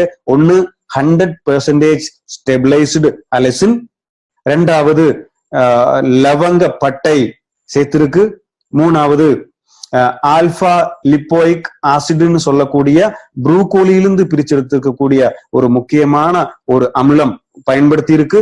இன்னொன்னு அரேக்கா நெட், அதாவது பாக்கு அடைக்காய்னு சொல்லக்கூடியது பயன்படுத்தி இருக்கு. அடுத்தது கரேலா சிறு பாகற்காய், அடுத்தது குடுமார்னு சொன்னா சர்க்கரை கொல்லி, அடுத்தது நீம் சொன்னா வேம்பு, இன்னும் பல மூலிகைகள் இதுல பயன்படுத்தி இருக்கு முக்கியமாக. இனி ஒவ்வொன்றும் என்னன்னு பார்ப்போம். முதல்ல இருக்கிறது என்ன சொன்னோம்? 100% ஸ்டெபிளைஸ்டு அலிசின். வெள்ளை பூண்டிலிருந்து இருக்கக்கூடிய அலிசின் இங்கே பயன்படுத்தி இருக்கு. வெள்ளை பூண்டோட தன்மைகள் பார்த்தோம். இனி அலிசின் எப்படி எல்லாம் நம்ம உடல்ல செயல்படுது அப்படிங்கிறது பார்ப்போம். முதல்ல சொன்னோம், இது ஒரு பேட்டன்ட் ப்ராடக்ட். இதோட காப்பி யாருக்குமே பண்ண முடியாது, நம்மிடம் மட்டும்தான் உள்ளது. இன்னொன்னு, சரித்திரத்திலேயே முதல் முறையாக நம்மிடம் மட்டும்தான் இந்த மாதிரி ஒரு பியூரிஃபைடான சுத்தமான ஸ்டெபிளைஸ்டு அலிசின் இருக்கு அப்படிங்கிறதுல நம்ம பெருமைப்படுவோம். இன்னொன்னு, டைப் 1 மற்றும் டைப் 2 சர்க்கரை நோயாளிகளுக்கு ரொம்ப நல்லபடியாக செயல்படுது, அதை கட்டுப்படுத்துகிறது இந்த அலிசின். அந்த மாதிரி இந்த அலிசின் ஒரு ஆன்டிபயோட்டிக்காக கூட செயல்படுறது, பாக்டீரியாவுக்கு எகெயின்ஸ்டாக செயல்படுகிறது. அதே போலதான் நமக்கு இன்ஃபெக்ஷன்ஸ் வராம தடுக்கிறதுக்கு இந்த ஸ்டெபிளைஸ்டு அலிசின் மிக அற்புதமாக மனித உடல்ல செயல்படுகிறது. ரெண்டாவது சேர்வை என்ன அப்படின்னா, இது லவங்கப்பட்டை. எல்லாரும் தெரியும் இல்லையா, நம்ம அன்றாடம் பயன்படுத்தக்கூடியது. இதுக்கு அற்புதமான சக்திகள் இருக்கு. அது என்னன்னு பார்ப்போம். லவங்கப்பட்டையானது டைப் 2 சர்க்கரை வியாதிக்கு இன்சுலின் செயல்பாடு சீராக நடப்பதற்கு அது உதவிகரமாக இருக்கிறது. அடுத்தது என்ன அப்படின்னா, சுகர் லெவல் கட்டுப்படுத்துறதுக்கு இந்த லவங்கப்பட்டை நம்ம உடம்புல உதவிகரமாக இருக்கிறது. அடுத்தது ட்ரைகிளிசரைடுன்னு சொல்லக்கூடிய ட்ரைகிளிசரைட்ஸ், அதாவது சர்க்கரை நோய் வருவதற்கு காரணமா இருக்கக்கூடிய ரத்தத்தில் இருக்கிற ட்ரைகிளிசரைட்ஸோட அளவை கட்டுப்படுத்துறதுக்கு இந்த லவங்கப்பட்டை உதவுகிறது. அடுத்தது லோ டென்சிட்டி லிப்போப்ரோட்டீன் சொல்லக்கூடிய கெட்ட கொழுப்பை கட்டுப்படுத்துறதுக்கும் இந்த லவங்கப்பட்டை உதவிகரமாக இருக்கிறது. இது எல்லாமே ஆராய்ச்சி மூலமாக நிரூபிக்கப்பட்டது. அடுத்த முக்கியமான ஒரு சேர்வை ஆல்பா லிப்போயிக் ஆசிட். இது நமக்கு எல்லாருமே பார்த்திருப்பீங்க, புரோக்கோலின்னு சொல்லுவோம் இல்லையா. புரோக்கோலிங்க காய்கறியிலிருந்து பூவிலிருந்து எடுத்திருக்கக்கூடிய ஒரு அமிலம் தான் ஆல்பா லிப்போயிக் ஆசிட். இது ஒரு நேச்சுரல் ஆன்டி ஆக்சிடென்ட்ங்க. ஏன் இந்த ஆன்டி ஆக்சிடென்ட்னு சொன்னதுக்கு ஞாபகம் இருக்கிறதா? 95 பிரீமியம் ஹெல்த் ட்ரிங்க் பத்தி சொல்லும் போது ஆன்டி ஆக்சிடென்ட் உடல்ல என்னெல்லாம் வேலை பார்க்கும் அப்படிங்கிறது நம்ம பேசணும். ஆன்டி ஆக்சிடென்ட் என்னெல்லாம் வேலை பார்க்கும்? உடல்ல சிதைவு பெற்ற ஃப்ரீ ராடிக்கல்னு சொல்லக்கூடிய உடலுக்கு கெடுதல் செய்யக்கூடிய உயிர் அணுக்களை சரி செய்து நல்ல அணுக்களாக மாற்றக்கூடிய திறமை ஆன்டி ஆக்சிடென்ட்டுக்கு உள்ளது. அந்த ஆன்டி ஆக்சிடென்ட் எந்த அளவுக்கு உடலுக்குள்ள இருக்கோ நம்மளுடைய செல் டேமேஜ்ல இருந்து நம்மளை பாதுகாக்க முடியும் அப்படிங்கறத பார்த்தோம். அந்த மாதிரி அற்புதமான ஒரு நேச்சுரல் ஆன்டி ஆக்சிடென்ட் தான் புரோக்கோலியிலிருந்து எடுத்திருக்கு. இது என்னெல்லாம் உடம்புல நமக்கு இங்க வேலை பார்க்குது அப்படிங்கிற பார்ப்போம். ஒண்ணு, இது நேச்சுரல் ஆன்டி ஆக்சிடென்ட். அடுத்தது செல் டேமேஜை தடுக்கிறது. அடுத்தது செரிமானத்தை சரியாக நடத்துறது. இன்னைக்கு டயபெட்டிக் வரக்கூடிய நபர்களுக்கு அவங்களுக்கு செரிமானம் சரியாக இருக்காது. அந்த செரிமானத்தை சரி செய்யறதுக்கு இந்த ஆல்பா லிப்போயிக் ஆசிட் உதவிகரமாக இருக்கிறது. இன்னொன்னு, நரம்பு மண்டலங்களை பாதுகாத்து வலி நிவாரணியாக செயல்படுகிறது. அவங்களுக்கு நான் சொன்னேன், சர்க்கரை நோய் வந்தவங்களுக்கு நரம்பு சம்பந்தமான பிரச்சனைகள் வரும். அந்த மாதிரி வரும்போது அந்த வலி நிவாரணியாக கூட செயல்படுகிறது. அடுத்த முக்கியமான ஒரு மூலிகை பாலக் கீரை. என்ன பார்த்தோம்? பாலக் கீரை. பாலக்கு கீரை என்னெல்லாம் செயல்படுது? பாலக்கு கீரை ஒரு இன்சுலின் சுரப்பதற்கு நம்ம உடல்ல கணையத்தை உதவி செய்கிறது. அடுத்தது சர்க்கரை நோய் கட்டுப்படுத்துறதுக்காக முக்கியமான செயலாற்றக்கூடிய ஒரு மூலிகை தான் இன்னைக்கு பாலக்கு கீரை. அதே மாதிரி இதுல அடங்கி இருக்கக்கூடிய குரோமியம் ஆனது உடம்புல சர்க்கரை நோய் வராமல் இருக்கிறதுக்கு தடுக்கிறதுக்கு அந்த குரோமியம் உதவிகரமாக இருக்கிறது. இன்னொரு முக்கியமான மூலிகை குடுமார். குடுமார்னு சொன்னா தமிழ்ல சர்க்கரை கொல்லி அப்படின்னு சொல்லுவோம். சர்க்கரை கொல்லின்னு சொல்லும் போதே பேர்லயே இருக்கிறது இல்லையா, என்ன இருக்கு? சர்க்கரை கொல்லி.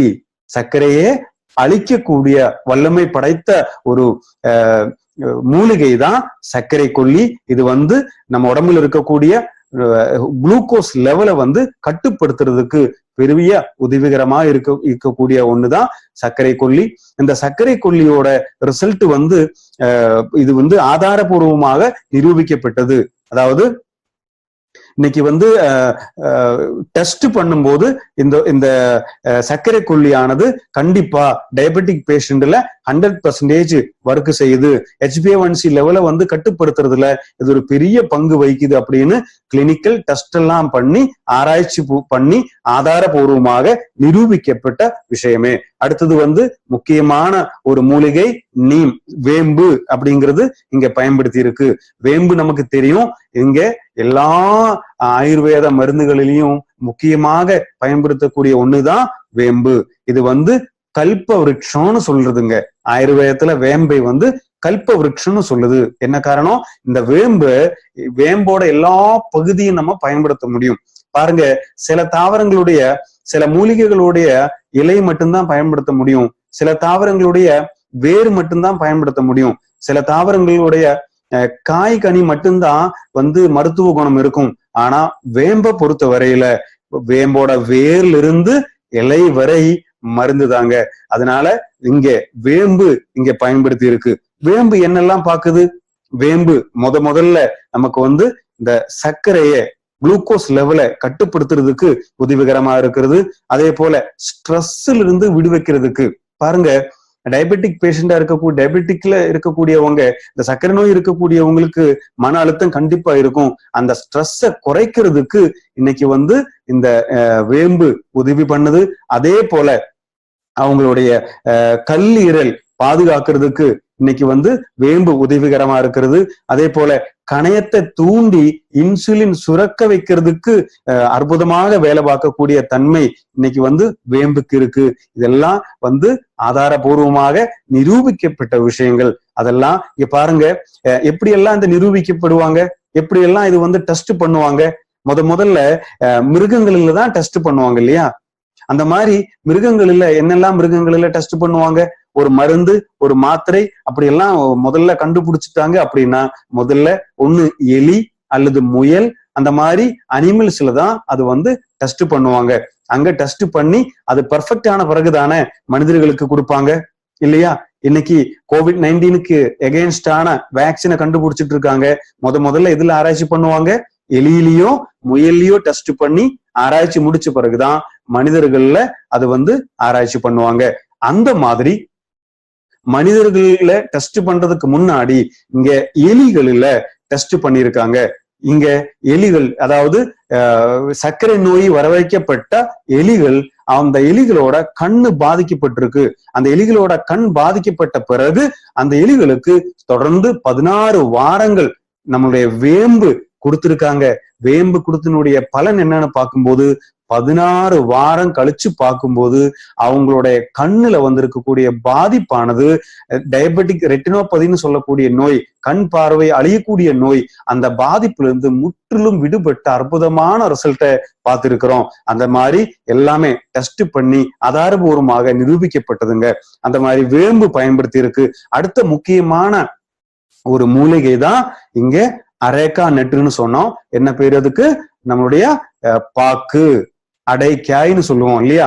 எல்லாருமே பார்த்திருப்போம். இந்த பாக்கானது டயபா லைஃப்ல முக்கியமான ஒரு மூலிகையாக சேர்த்திருக்கு. பாக்கு என்னெல்லாம் செய்யுதுங்க? ஒண்ணு, லிவரை பாதுகாக்குது. அடுத்தது டைஜஷனை சீர்படுத்துகிறது. இன்னொன்னு, கணையத்தை பாதுகாத்து இன்சுலின் சுரக்கிறதுக்கு பெரிய உதவி பண்ணுதுங்க இந்த பாக்கு. அடுத்தது என்னது?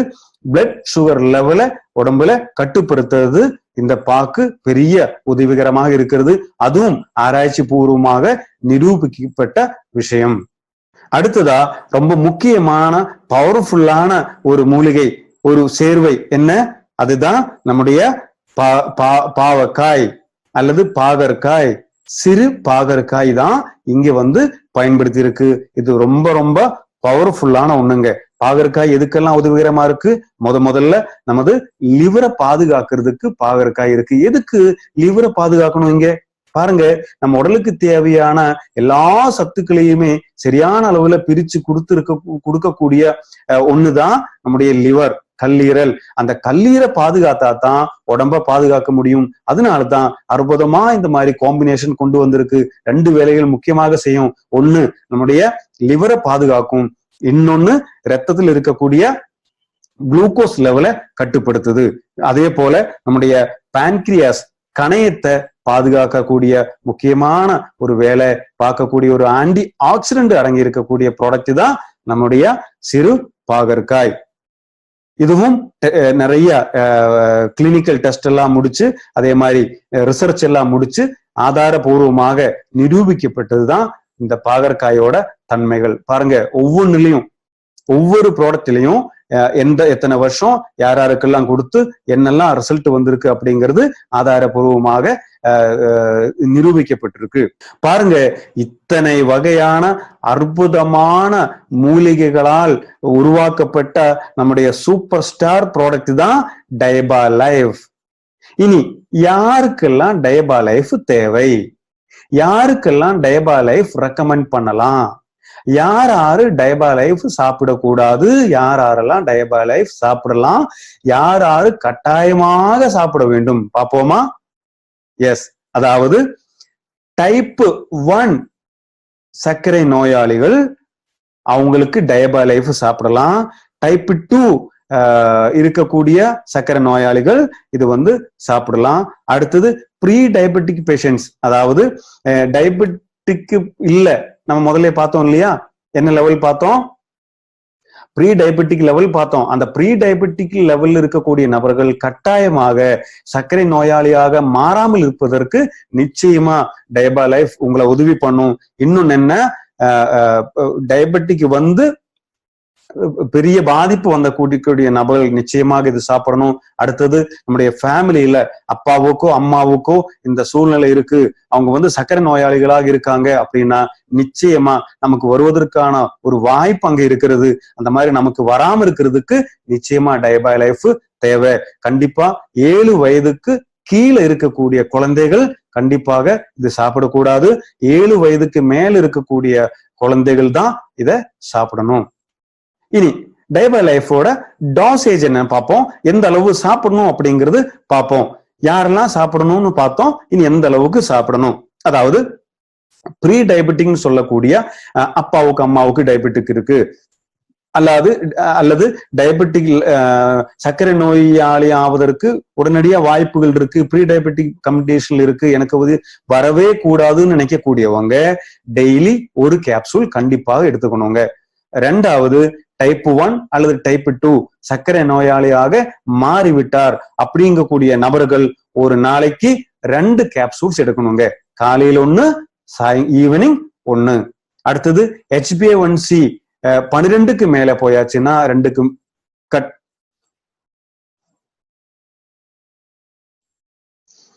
இதுல இருந்து ஆதி முதல்ல தொடங்க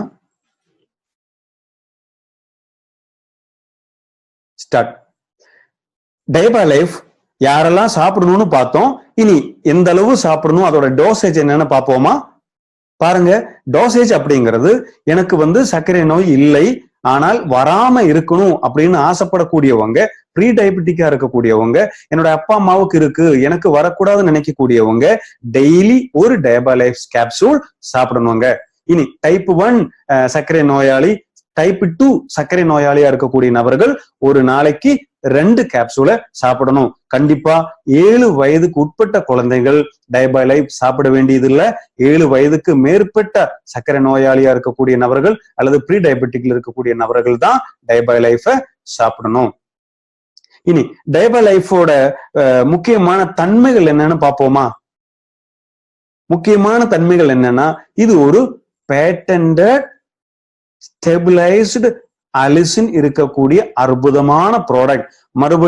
மறுபடியும் இது சொல்வதற்கான முக்கியமான ரீசன் என்னன்னு பார்த்தா, இந்த மாதிரி ஸ்டெபிலைஸ்டு அலிசினை வச்சு இந்த அளவுக்கு சூப்பரான ஒரு நாவல் காம்பினேஷன், புதுமையான காம்பினேஷனால சர்க்கரை நோய்க்காக தயாரிக்கப்பட்ட ஒரே ஒரு ப்ராடக்ட் இந்தியாவுல அது டயபாலைஃப் மட்டும்தான். இதனுடைய அருமை மை லைஃப் ஸ்டைல் மார்க்கெட்டிங் விநியோகஸ்தர்களான நாம் முதலில் தெரிந்து கொள்ள வேண்டும். இது ஒரு சும்மா எனக்கு சர்க்கரையை கட்டுப்படுத்துறதுக்கான ப்ராடக்ட்னு தயவு செஞ்சு சிம்பிளா நினைக்காதீர்கள். சாதாரணமா 2 ரூபாய்க்கோ 50 காசுக்கோ எனக்கு சர்க்கரை நோய்க்கு மாத்திரை கிடைக்கும், நான் எதுக்கு இந்த ப்ராடக்டை சாப்பிடணும்னு சிம்பிளாக நினைக்க வேணாம். இது சர்க்கரை நோயை மட்டும் குணப்படுத்துறதுக்கான ப்ராடக்ட் இல்லை. இதுல நிறைய உடலை பாதுகாக்கக்கூடிய தன்மைகள் இருக்கு. நான் முதல்ல பார்த்தோம், சர்க்கரை நோய் வந்துட்டா பிளட்ல சுகர் லெவல் மட்டும் அதிகமா ஓடிக்கிட்டே இருக்குங்கிறது எல்லாம் அர்த்தம்.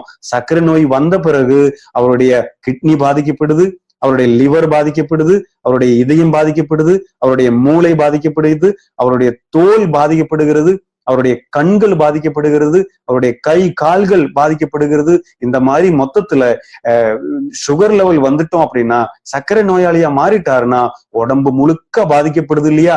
அப்போ சுகர் லெவல் மட்டும் கண்ட்ரோல் படுத்துறது இல்ல, பாதிக்கப்பட்ட நம்முடைய இதயத்தையும் நம்முடைய கிட்னியும் நம்முடைய பேங்க்ரியாஸையும் நம்முடைய கண்ணை எல்லாத்தையுமே பாதுகாக்கணும்னா இந்த மாதிரி எல்லா மூலிகைகளும் சேர்ந்த ப்ராடக்ட் தானே சாப்பிடணும். இங்க டயபாலைஃப்ல இருக்கக்கூடிய அலிசின், வெள்ளை பூண்டுல இருந்து எடுத்திருக்கக்கூடிய அலிசின் ஆனது ஒரு கேப்சூல் நீங்க சாப்பிடும் போது 36 வெள்ளை பூண்டு பருக்கள்ல இருந்து கிடைக்கக்கூடிய நன்மைகள் ஒரு கேப்சூல்ல கிடைக்குதுங்க. அது சாதாரணமான விஷயமா? இல்லையா?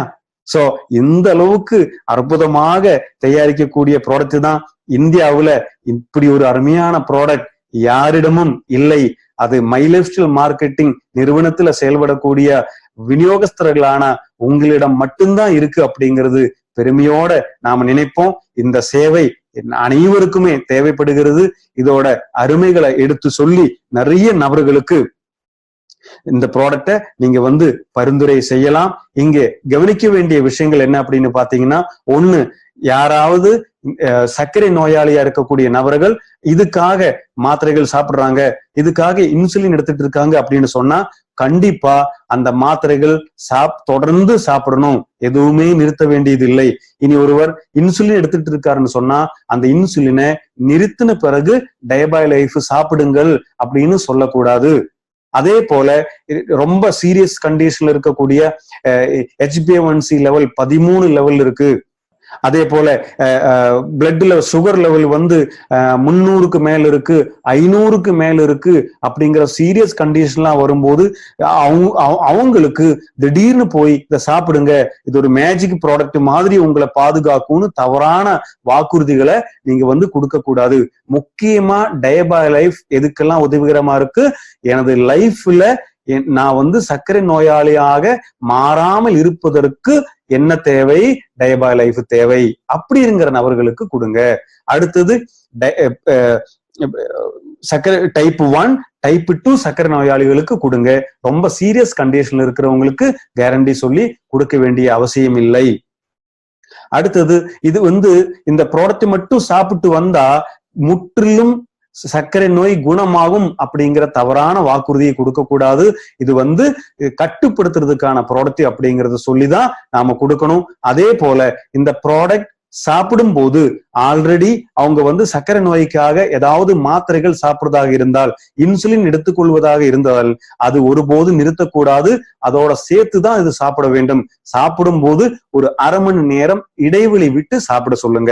அப்படி தொடர்ந்து ஒரு 4 மாதங்கள் சாப்பிட்ட பிறகு ஒரு டெஸ்ட் எடுக்கணும்.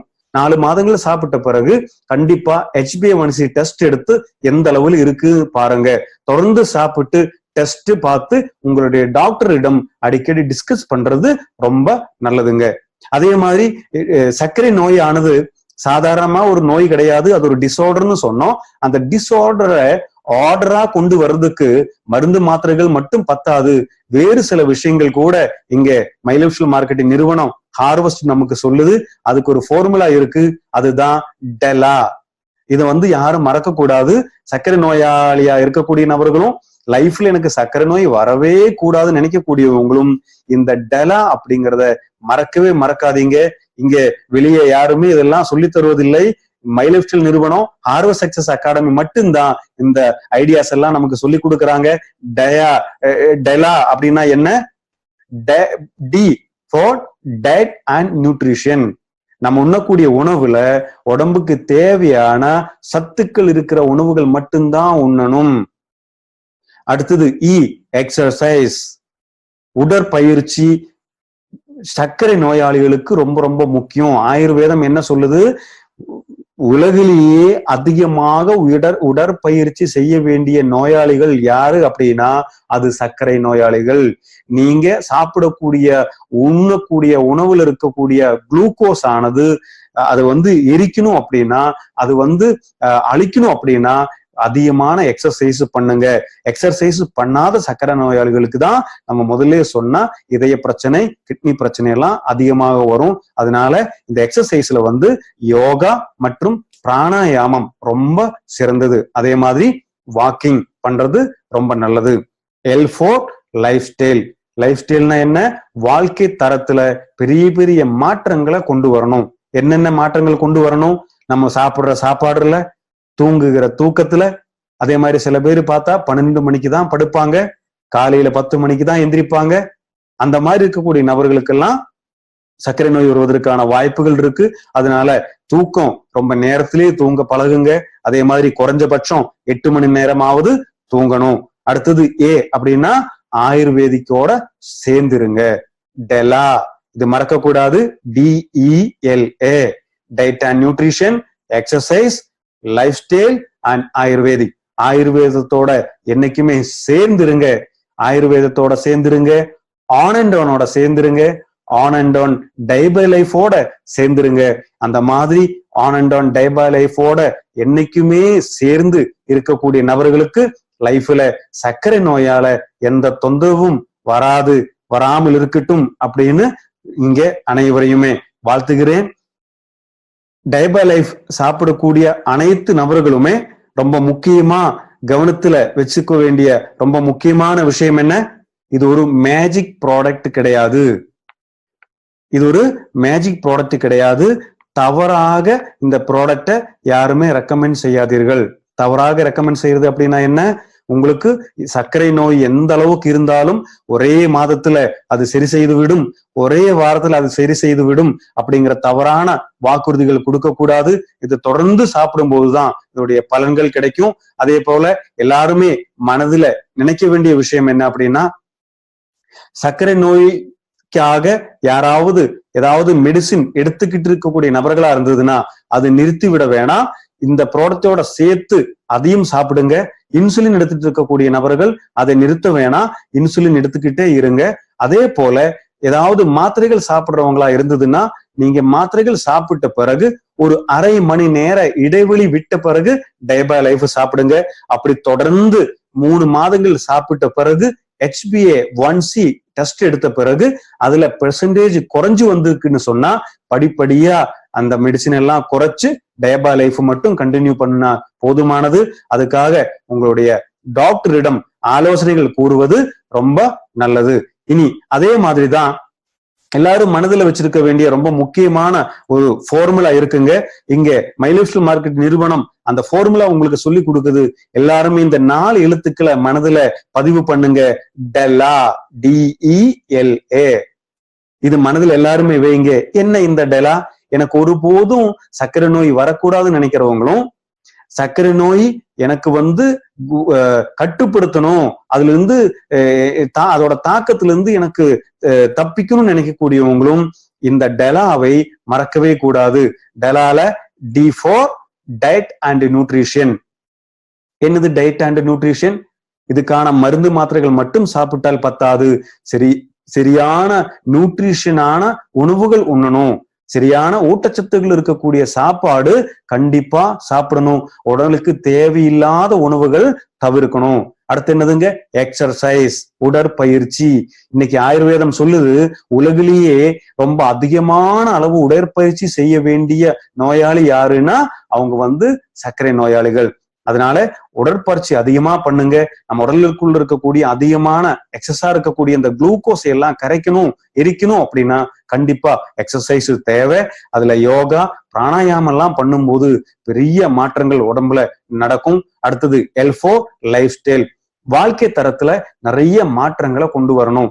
அது சின்ன சின்ன தூரங்களுக்கு நடந்து போறது, படிக்கட்டெல்லாம் ஏறி போறது, லிஃப்ட் அவாய்ட் பண்ணி படிக்கட்டுல எல்லாம் ஏறி போறது, நொறுக்கு தீனிகள் எல்லாம் குறைக்கிறது, அதே மாதிரி இந்த வறுத்தது, அதே மாதிரி இந்த சிக்கன், மட்டன் சொல்லக்கூடிய கொழுப்பு அதிகமான உணவுகள் எல்லாம் கட்டுப்படுத்துறது, அதே போல லேட் நைட்டு தூங்குறது. சில பேர் பார்த்தா உணவு பழக்க வழக்கத்துல காலையில ரொம்ப கம்மியா சாப்பிடுவாங்க, இல்லைன்னா சாப்பிட மாட்டாங்க, மத்தியானம் நல்லா சாப்பிடுவாங்க, நைட்டு இன்னும் ஹெவியா சாப்பிடுவாங்க. இப்படி ரெகுலரா சாப்பிடக்கூடியவங்களுக்கு கண்டிப்பா சர்க்கரை நோய் வருவதற்கான வாய்ப்புகள் அதிகம். எப்படி சாப்பிடணும்? காலையில அதிகமா சாப்பிடுங்க, மத்தியானம் இன்னும் கொஞ்சம் கம்மி பண்ணுங்க, இரவு ரொம்ப கம்மி பண்ணி சாப்பிடுங்க. அந்த மாதிரி இருக்கிறவங்களுக்கு சர்க்கரை நோய் வருவதற்கான வாய்ப்புகள் ரொம்ப கம்மி. அந்த அப்படிங்கிற வாழ்க்கை தரத்தையும் கவனிக்கணும். மூணாவது, எப்பவுமே எனக்கு சர்க்கரை நோய் வரக்கூடாது, எந்த நோய்களும் வரக்கூடாது, வந்த தாக்கத்திலிருந்து எனக்கு பாதுகாப்பு வேணும் அப்படின்னு நினைக்கக்கூடியவங்க ஆயுர்வேதத்தோட சேர்ந்துருங்க, ஆயுர்வேதத்தோட இணைந்திருங்கன்னு சொல்லுது இந்த DELA. ஒருபோதும் மறக்காதீர்கள். எப்பவுமே ஆயுர்வேதத்தோட ஒன்றியிருங்கள், ஆன் அண்ட் ஓனோட சேர்ந்திருங்கள், ஆன் அண்ட் ஓன் டைபா லைஃபோட சேர்ந்திருங்கள். அந்த மாதிரி டைபா லைஃபோட, ஆன் அண்ட் ஓனோட, எலிமெண்ட்ஸோட, மை லைஃப் ஸ்டைல் மார்க்கெட்டிங் நிறுவனத்தோட சேர்ந்திருக்கக்கூடிய நபர்களுடைய வாழ்க்கையில பெரிய மாற்றங்கள், நன்மைகள் நேரட்டும் அப்படிங்கிறது இந்த இடத்துல நான் விரும்புகிறேன். இங்க டைபா லைஃப் பத்தியான மேலும் விவரங்கள் தெரியறதுக்காக ஒரு இமெயில் அட்ரஸ் இங்க கொடுக்கப்படுகிறது.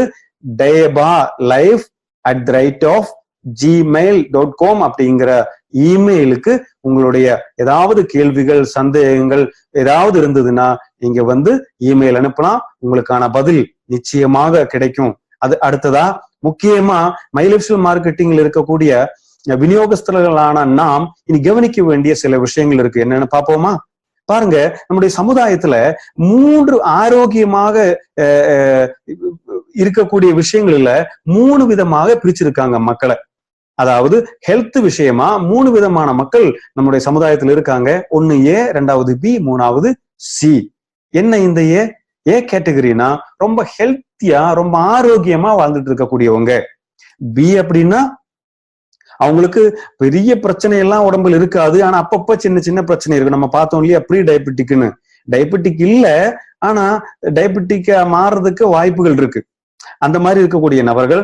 அதே போல அடிக்கடி சின்ன சின்ன நோய்கள் வரும், தலைவலி வரும், அதே மாதிரி காய்ச்சல் வரும், அதே மாதிரி அந்த மாதிரி சின்ன சின்ன நோய்கள் வரும், மாத்திரை மருந்துகள்லாம் சாப்பிடுவாங்க, அதுக்கப்புறம் குணமாவும் மறுபடியும் வேலை பார்ப்பாங்க, அடிக்கடி நோய்கள் வரும். அந்த மாதிரி அடிக்கடி நோய் வரும், ஆனா படுக்கைக்கு போயிருக்க மாட்டாங்க. அடுத்தது சி கேட்டகரி, சுத்தமா படுக்கையிலேயே இருக்கிறவங்க, நோய்வாய்ப்பட்டு படுக்கையிலேயே இருக்கக்கூடிய நபர்கள், சீரியஸ் கண்டிஷன்ல இருக்கக்கூடிய நபர்கள். இந்த மாதிரி 3 விதமான நபர்களை தான் நீங்க பார்க்க முடியும். இதுல நம் பிசினஸ் சம்பந்தமாக, நம்முடைய ப்ராடக்ட் சம்பந்தமாக யாரை போய் பார்க்கணும்? நிச்சயமா A அல்லது B கேட்டகரியை மட்டும்தான் பார்க்கணும். என்ன காரணம் அதுக்கு? கண்டிப்பாக மை லைஃப் ஸ்டைல் மார்க்கெட்டிங் நிறுவனத்தில் இருக்கக்கூடிய அத்தனை ப்ராடக்ட்டுமே வெல்னஸ் ப்ராடக்ட். என்ன ப்ராடக்ட்டுங்க? Wellness product. வெல்னஸ்னா என்ன? ஆரோக்கியமாக இருக்கக்கூடிய ஒரு நபர் அந்த ஆரோக்கியத்தை பாதுகாக்கிறதுக்கான ப்ராடக்ட்டுக்கு பேரு தான் வெல்னஸ் ப்ராடக்ட். அந்த மாதிரியான ப்ராடக்ட் தானே நாம மார்க்கெட் பண்ணிட்டு இருக்கோம். சோ அதனால ஆரோக்கியமா இருக்கக்கூடிய A மற்றும் B கேட்டகரியை அவங்களுடைய ஆரோக்கியத்தை பாதுகாக்கிறதுக்கான ப்ராடக்டாகத்தான் நம்முடைய ப்ராடக்டை முதல்ல பரிந்துரை செய்ய வேண்டும். அந்த மாதிரி இருக்க கேட்டகரியில் இருக்கக்கூடிய மக்கள் தான் 95% இருக்கிறார்கள். அவங்கள முதல்ல போய் நீங்க சந்தியுங்கள். அடுத்ததா மை லைஃப் ஸ்டைல் மார்க்கெட்டிங் நிறுவனத்தில் இருக்கக்கூடிய இந்த அற்புதமான பொருட்கள் மை லைஃப் ஸ்டைல் மார்க்கெட்டிங்ல இருக்கக்கூடிய விநியோகஸ்தர்களிடம், டிஸ்ட்ரிபியூட்டர்களிடம் மட்டும்தான் வாங்க வேண்டும். தவறாக சில நபர்கள் தப்பான ப்ராடக்ட் ஆன்லைன் மூலமாக டூப்ளிகேட் ப்ராடக்ட் விற்கிறதாக தகவல் கிடைத்திருக்கிறது. அது யாருமே வாங்க வேணாம், அது நம்ப வேணாம். கண்டிப்பா அந்த பொருட்களுக்கு மை லைஃப் ஸ்டைல் மார்க்கெட் நிறுவனம் எந்த விதமான கேரண்டியும் கொடுப்பதில்லை. அதெல்லாமே கெட்ட பொருட்களாக இருக்க வாய்ப்பு இருக்கு. தவறாக உற்பத்தி பண்ண பொருட்களாக இருக்கிறதுக்கு வாய்ப்புகள் இருக்கு. அது ஃபேக்கான ப்ராடக்டாக இருக்கிறதுக்கான வாய்ப்புகள் இருக்கு. அப்ப எங்கிருந்து வாங்கணும்? மை லைஃப் ஸ்டைல் மார்க்கெட்டிங் நிறுவனத்தில் இருக்கக்கூடிய டிஸ்ட்ரிபியூட்டரிடம் அந்த ப்ராடக்டை வாங்குங்கள். மேலும் தகவல் தெரியறதுக்காக www.indiashopee.com அப்படிங்கிற வெப்சைட்ல போனீர்களானால் எந்தெந்த ஊர்ல எங்கெல்லாம் உங்களுக்கு பிக்கப் சென்டர்னு சொல்லக்கூடிய பொருள் கிடைக்கக்கூடிய இடங்கள் இருக்கு அப்படிங்கிற தகவல் மேலும் உங்களுக்கு கிடைக்கும். இனி டேபா லைஃப் ப்ராடக்ட் இன்னைக்கு முடிவுக்கு வந்தது. அடுத்து நாளைக்கு நம்முடைய 6வது ப்ராடக்ட். இன்னைக்கு நமக்கு எல்லாருக்குமே ரொம்ப தேவையான ஒரு ப்ராடக்ட், ஃபைட் ஸ்ட்ரெஸ்ன்னு சொல்லக்கூடிய மன அழுத்தத்தை கட்டுப்படுத்தக்கூடிய ஒரு அற்புதமான ப்ராடக்டோட சேர்ந்து நாளைக்கு மறுபடியும் சந்திப்போம் என கூறி விடை பெறுகிறேன். நன்றி, வணக்கம்.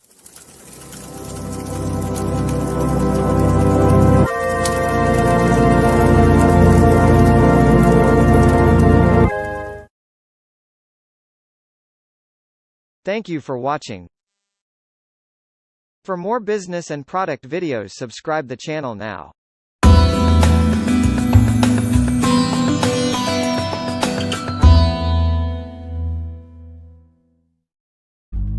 Win your life, show your style, grow up with my lifestyle. Live your dream, tension free.